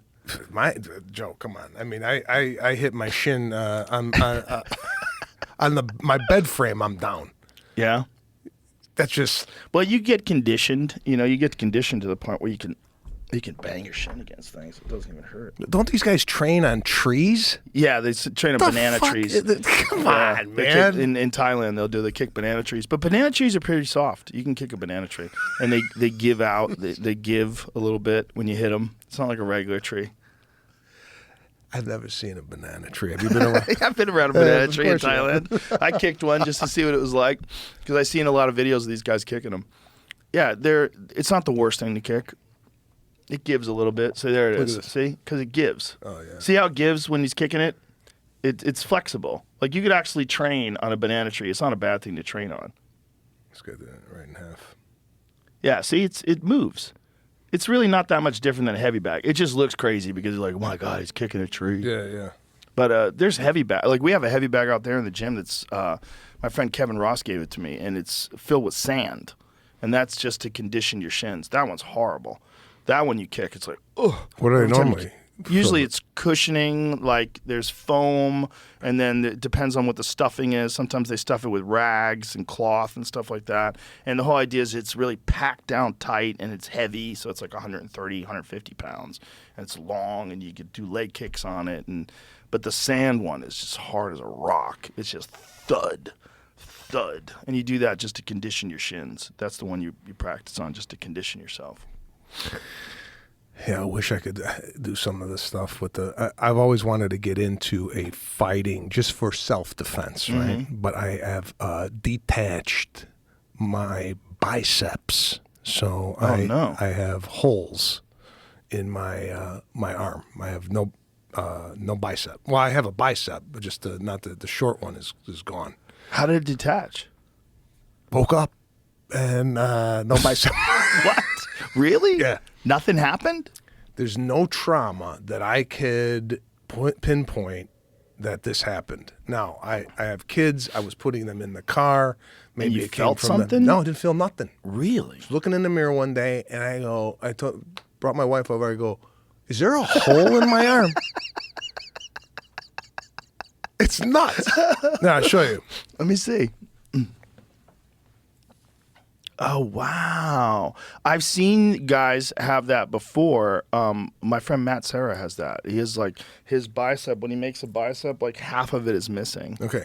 It's like it curled up on one side. Matt Serra's a fighter. Yeah. I'm a comedian, and I got a hole in my arm. That is odd. But you have most of your bicep. Yeah, but that's and on this side too. Same side? That one? Did you go to a doctor? Yeah, he says nothing you can do about it. But he said it's detached? It's gone. And you don't know why? Don't know why. Weird. Both. So then I'm thinking, do I got some weird Mediterranean type disease where like Shit starts detaching? people from my dad's got it, Really? but he put a luggage in the overhead compartment. That's what his snapped. His bigger bicep is living in his elbow now. Oh, Jesus. And You can get that fixed if you do it right away. right away. I didn't catch it right away. So Well, it seems like with you there was no trauma, No. which doesn't even make any sense. no sense. Everybody that I know that's done that, like it's usually boxing or jiu-jitsu or lifting weights or something like that, it's painful as fuck instantly. There's a video of a guy doing curls, and as he's doing curls, his bicep snaps and curls up, and you see like, ah! Yeah. It's horrible. Yeah, it's horrible. It's horrible. And I've heard the same thing. It's painful, but Right. I have no pain, no nothing. Well, it doesn't seem like it affects your range of motion either. No, there's no. So there- you could do everything. there's no problem. But now I'm thinking, can I even work out the bicep? Because I'm afraid that one's going to snap. No, you should, because if you don't, the bicep is not going to be strong enough to do the extra work that's required, missing that other one. Yeah, definitely. You're fine. You're fine. Yeah, you could do everything. You just got to get strong. Let's just strengthen all the surrounding tissue. You're fine. What's the odds of a guy who doesn't really do any strenuous, no tennis, no nothing like that, nothing, to lose both of his biceps, right, by 50, right?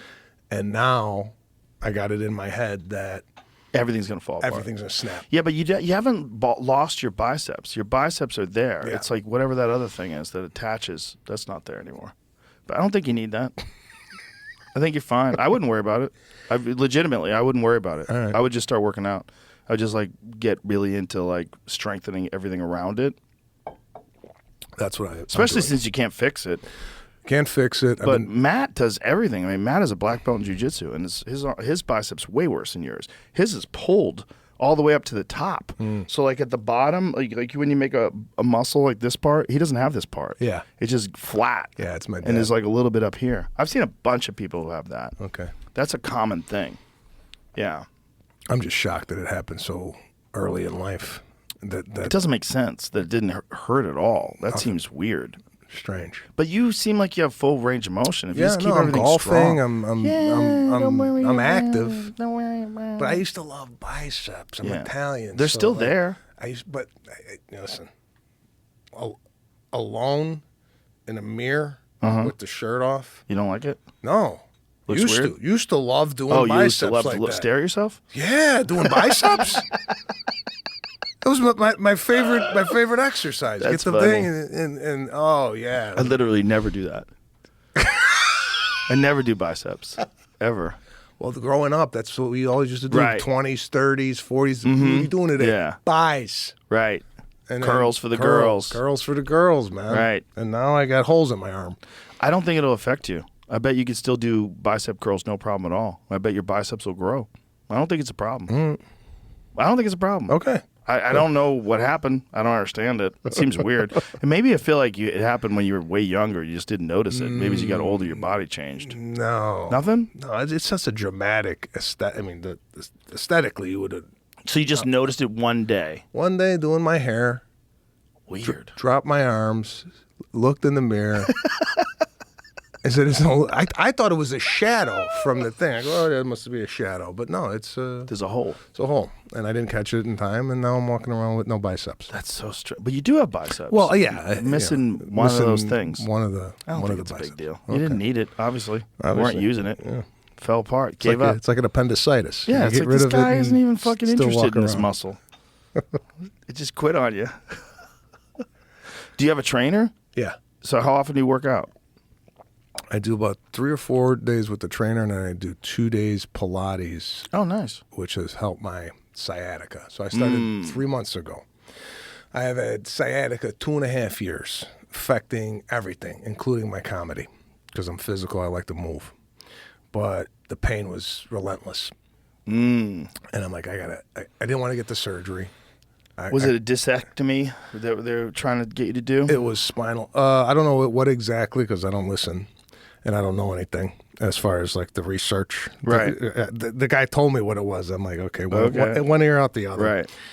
But stenosis of the spine, that's what was happening and whatnot. So, and something L3, L4, L4. You know what you need to get that'll help you a lot? A lot.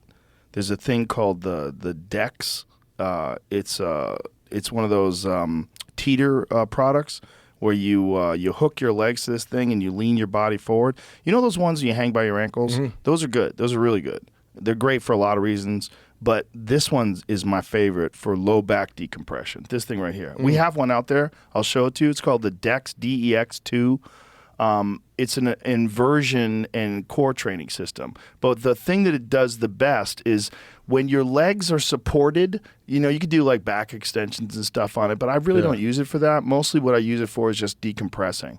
So I get on it and all your weight is now on your thighs, and all the weight of your upper body from your hips down is just decompressing. And you feel it pop, like I'll lie in it and it goes pop, pop, pop. pop. Oh, yeah? Like I'll feel it decompress. It's amazing. I love it. All right. And it also, you can do back extensions when you're on that same incline, and it's really good for strengthening those muscles. And also sometimes that helps me loosen them up even more. I'll do a set of back extensions on it, and then I'll really like deeply relax and let it pop. And All right. yeah, decompression of the back and spine is very important. Very. That's why yoga is so good, because you're stretching and decompressing things. And if you're tight and then everything's tight, as you get older, like you just keep shrinking. You know, that's what happens to old people. They're the space in between their spine goes away, and then they get this hunch, and then they're immobile. Yeah. You don't want to be immobile. No. And I felt like this Legree Pilates have definitely changed my life. Pilates is amazing. They're very, very good for that. Yoga, very, very, very good for that. Anything where you're using your whole body like that, you know? And for a lot of people, there's a lot of contributing factors that lead to sciatica. There's tightness of the hamstrings.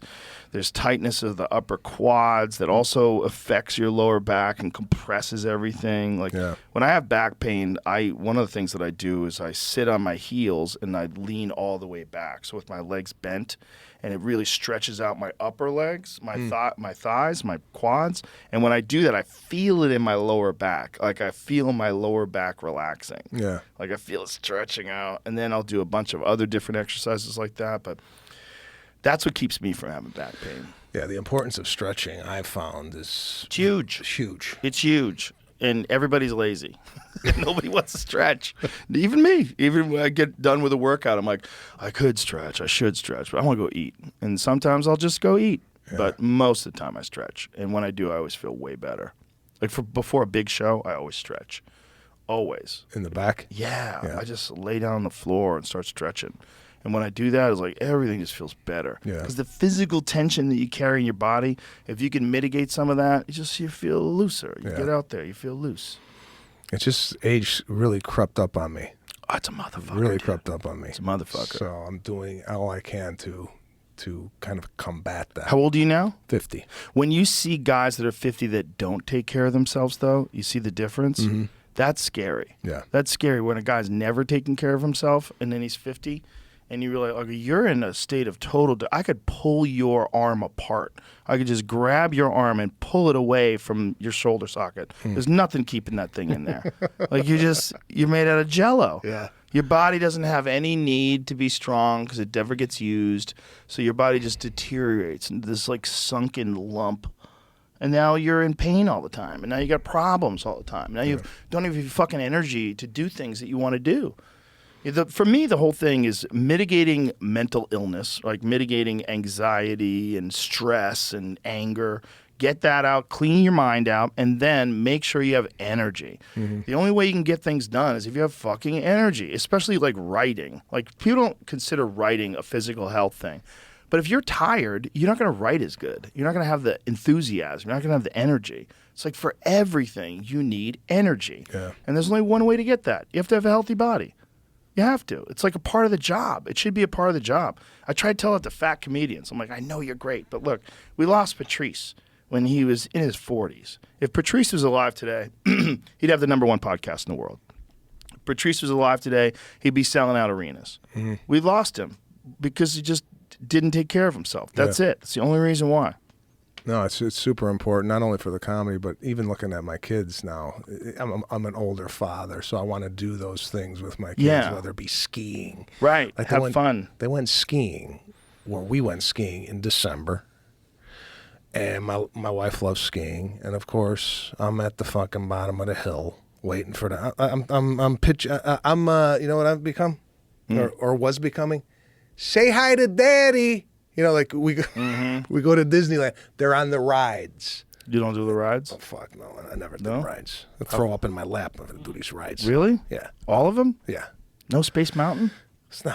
Space Mountain's amazing. No. It's so fun. I got a weak stomach, Joe. I can barely take the takeoff on a flight, let alone drop in. Claustrophobia. Yeah, I'm a mess, bro. Claustrophobia, no biceps, and fear of roller coasters. Things can be a lot worse. No, I'm fine. I'm fine. I mean, I complain for the sake of comedy. I know. I understand. But I'm blessed. Yeah. You're back out here in August. What are you doing in August? I'm doing the Moody Center. Nice. Moody Center. That's So a great venue. I've never been there. I heard it's brand new, but it's Yeah, it's amazing. It's an amazing venue. Yeah, it's this is a great town for comedy right now. There's a lot of big time comedy fans here now. Yeah, well, I mean, your club, which I'm dying to do, and I'm sorry that I didn't get out here to do it, but I'm definitely want to do the ship. I hear great things about it. Yeah, next time you're in town, come by and hang out with us for a couple of days. You know, Yeah. we do shows Tuesday, Wednesdays, and Thursdays are my shows, and there's shows 7 nights a week.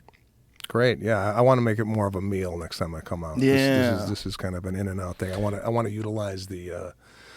I want to see if I can get in the tank. Yeah, Yeah. You could do it. No, I want to maybe. You want to take an edible first? Want to really do it?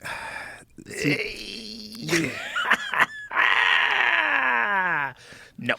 You know what? Baby steps. I want to do an edible, but I want to I know some people come in here and go, "Hey, you got an edible?" Like, Don't do that. I can't do anything unless I do a test run Right. at home. Right. So whatever you got here, what is this? Rogie? What is this? Oh, these are just nicotine. Oh, that's nicotine. These are nicotine. What's the good? I'm looking to get into maybe an edible every now and then. Well, California is a perfect place to do it because you can get those nice 10 milligram edibles. 10 milligram. You eat the whole thing. Easy. We try 5. Just try 5. Eat half of it. And what is it? Is this the type of thing where you're like, oh, hey, this is great, or is this Maybe. where- Or deep paranoia. Depends on how much you take. I don't need to be You might go paranoid down anymore a than I already dark. I don't do tunnel. dark. I think You I might told think you. about these solar flares that head our way. Do you hear about these solar flares? There's solar flares that are supposed to reach us on the 10th and the 11th to some mass coronal ejections that could play havoc with our communication systems, our satellites, could shut down the power grid if one's big enough. You haven't heard about this? Joe, come on, look at me. I barely heard about this. A friend of mine who's actually a legitimate scientist actually warned me about this. He said it's really strange that we're not being told about the potential impact of this. Earth prepares for solar storm impact from 3 CMEs this weekend. Solar activity has reached high levels in the past 24 to 36 hours with background flux at or near M10. I don't know what that means. The most significant developments from the sun include the growth and merging of regions 3664 and 3668, as well as the production of numerous M-class solar flares and 2 X-class solar flares from what CME is coronal mass ejection that are expected to arrive at Earth this weekend. Joe, no, keep this up there. If this was me and you sent me this article, Right. say read this about solar flares. You know, would have turned me off right from just visually. Okay. 3664, I see that in a paragraph. I ain't reading it. Just the numbers alone. The turn regions? Me on. See, I'm the opposite. Whatever you read just now didn't even register in my head. Couldn't even comprehend it. Did you get any of that? For me, what I got is a deep respect for these people that they're not just watching the sun, but they've made regions of the sun. So they can refer to these specific regions where this solar activity is taking. Tomorrow. Yeah, that's what I was saying. The 10th and the 11th, that's what my friend was telling me. X2.23B flare. He was actually concerned that his wife was going to be out of town while this was happening. He's like, you should have food, and you should be prepared. Yeah. Despite this, go back up. The region continued to produce optical flares, radio bursts, and an isolated M class. That's one of the craziest things about the sun. The sun is not static. It's like it's all over the place. It's got these giant ejections that happen that could cook our satellites. And in the past, before we had the kind of infrastructure that we have today, there was a big mass ejection, I think, that they recorded in the 1800s that took out communications for whatever they had back then. You know, I like the sun, Joe. You like a tan? Beautiful tan. Are you a beach guy? Do you like going on the beach on vacations? Love the beach. A little Love the margarita, beach. sit little there. Margarita, a little Mexico beach vibe. Sit down, and my kids build a little sand castle, go in the water. Mexico makes me nervous. Did you hear about those surfers that just got killed in Mexico? Why do you gotta ruin it, Joe? They found them in a well, Yeah, shot in the head in a well. I They know. stole their car. And Yeah. Shot him in the head and threw him down a well. I'm at the beach with a margarita, and you're in a well with three gun wounds to the head. Why do you got to ruin the visual for me, Joe? Come on. I mean, I don't know what happened to these guys, but shit can go. Yeah, it shit could go can get sideways. Western Shit can go sideways. when you're in Mexico. Yeah, no, Mexico surf for death. Man charged, confessed to girlfriend. Oh wow. Kill these two dudes over a car. Jesus Christ. Yeah. Their bodies are found dumped in a cliffside well Yeah, 6 I know. days after they disappeared, each with a gunshot to the head. It's terrible. There's shit that could. Yeah, there was a fourth body that had been there longer, was unconnected to the case. All right, there goes that's the, their spot. There goes the family trip to Mexico. That's their spot. Most of the time people go to Mexico, it's no worries at all. Yeah, no, I went down there once and I was worried, and then I saw Halle Berry there. I'm like, she's here. No, I'm not worried. Yeah, I feel if She's you gonna see be Halle right. Berry anywhere, it's like it's Yeah, okay. She's going to be fine. Yeah. Joe, I don't know. Mexico worries me, though. But it's just like it's controlled by the cartels. I mean, the country is essentially controlled by the illegal drug market. So you would not go to Mexico? I've gone to Mexico. I love Mexico. But it is what it is. Yeah. You know? It's a different kind of sketchy. And they're generally protective of tourists. Because Generally, they yes. don't, you know, They don't wanna they fuck up don't the want to fuck, tourism. and then the government will come down on them if someone kills tourists. It could happen on Wilshire Boulevard. It in will Los happen An- on Wilshire Boulevard Right? in Los Angeles. That's why I don't live in Los Angeles. I know. Yeah, I mean it can happen anywhere really, Anywhere now. but Los Angeles is a higher likelihood of shit going Yeah. sideways. No, I agree. What's it like? What's it like? You enjoying it? There's been many of conversations over dinner. What are we doing here? Yeah. I'm sure you went through that prior to Well, I know moving. you looked out here for a little bit. I looked out here Now's for a a good little time to look. Yeah. Now there's a lot of great houses that are available. Okay. A lot of money came here. A lot of people came here. A lot of building got done here. There's a lot of I have a great real estate agent if you're still interested. The growth is exponential. Yeah, The quality of life is fantastic. it's much better. Okay. But I got off the airplane The heat, and I was sweating Yeah. right out of the gate. can't take that. I don't know. I don't like heat. I don't like heat. You don't like heat? I don't like humidity.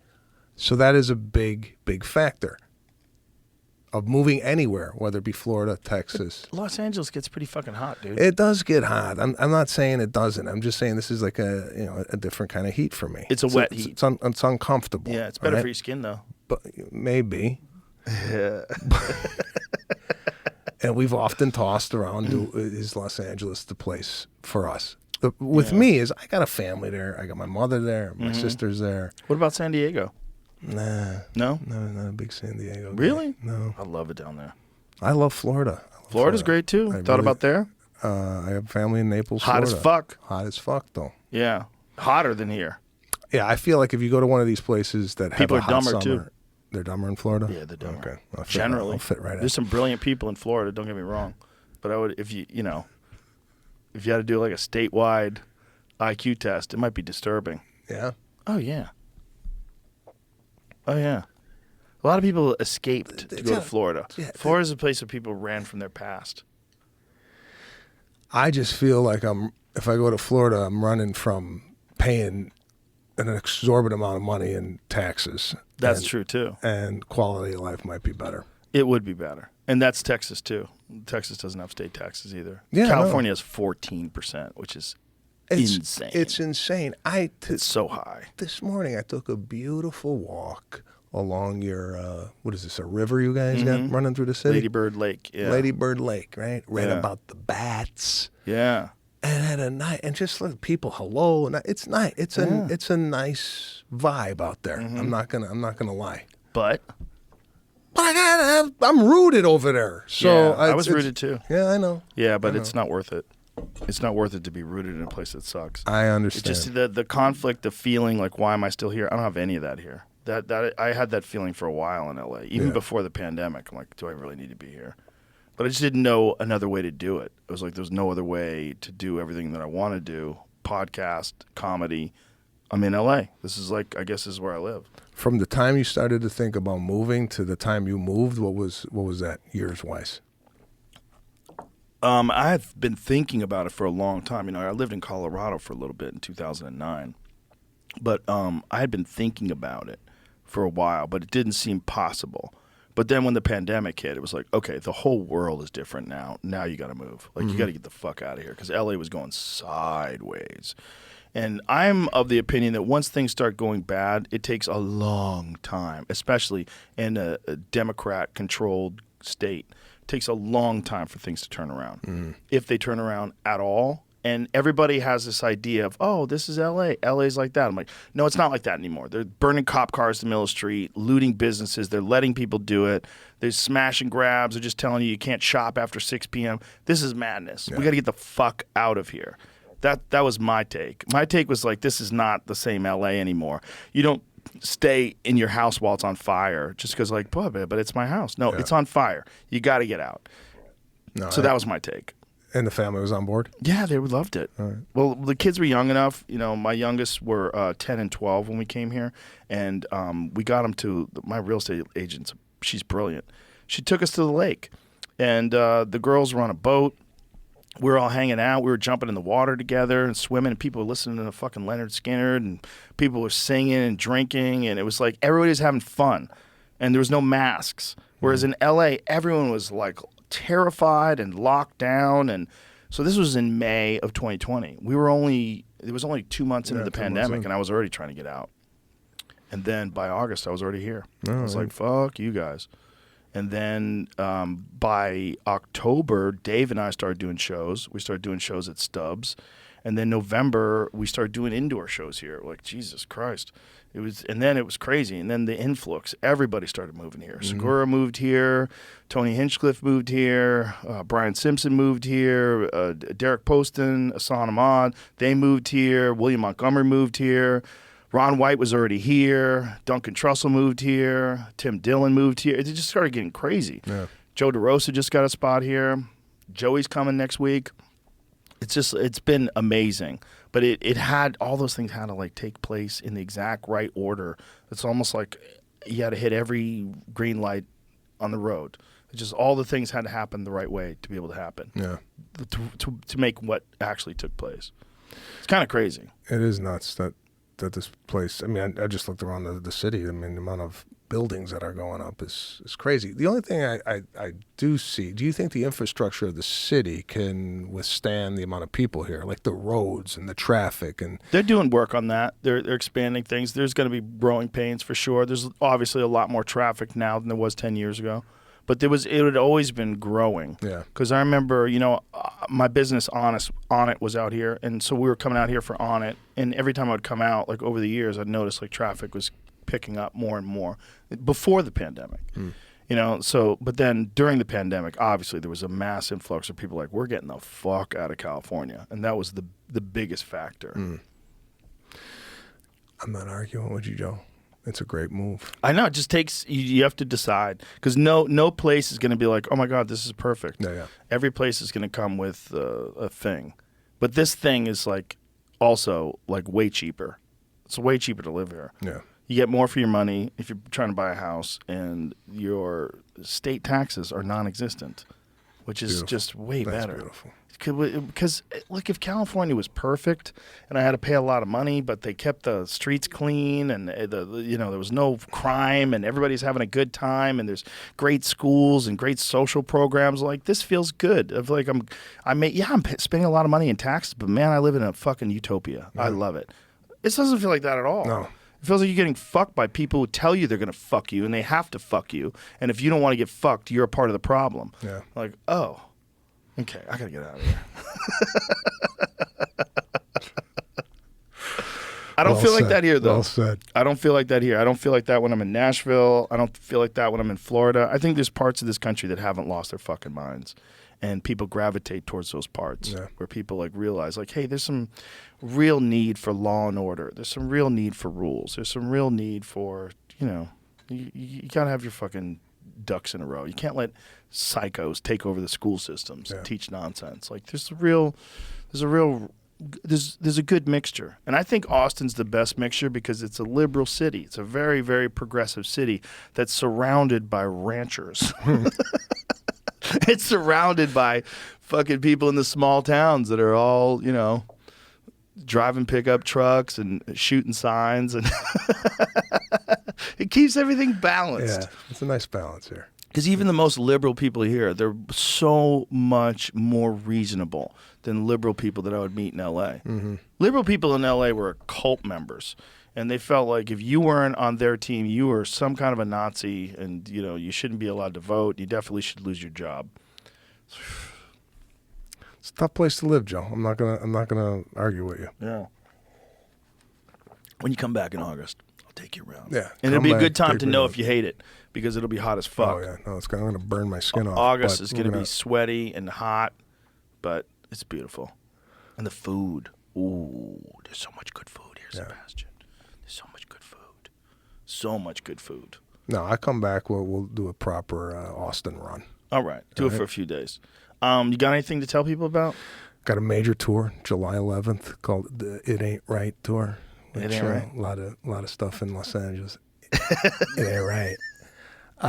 So that starts July 11th in Norfolk, Virginia, and I'm currently shooting Bookie. Oh, yeah. You're on a show, with a Chuck Lorre show, Chuck right? Lorre show on Max, which we're in our Nice. second season. We're shooting that. And Who's in that with you?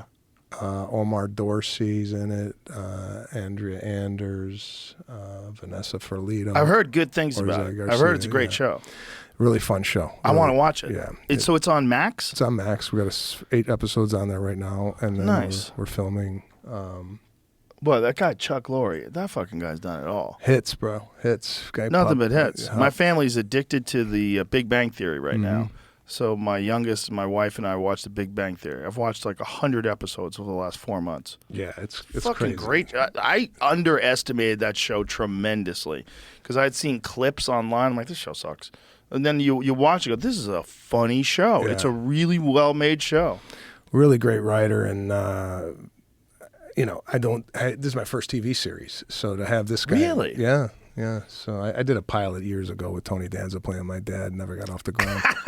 But, How is it like meeting Tony Danza? Oh, great. I grew up with Tony Danza, Taxi, and Who's the Yeah. Boss, and he played my dad, and he was really, really good. But that was a network show, and never picked it up. And Are they making 4-camera, like multi-camera sitcoms anymore? Yeah, on they, networks. I don't know about networks, but Miss yeah, Pat. Miss Pat Miss shows Pat's got one? Yeah, she's got a multi-camera Okay. show. But I mean, do any network like what is on like network TV on like Thursday night now? What's their? Is it all A like lot of The game Bachelor shows and show? stuff like that. Yeah, I think we're That seeing kinda a lot- shit? A lot of Yeah. like reality, maybe dating shows, Game shows, reality shows. Big Yeah. Brother, or what have you. But yeah, no, it it's used to been- be all sitcoms. It used to be all sitcoms. I mean, you were part of that world. Well, that's why like watching The Big Bang Theory make me say like I enjoy sitcoms. It is a great way to consume entertainment. You don't see them anymore. Here he is. Danza, Look at this, come in. Vanessa Lachey was my Come wife. in.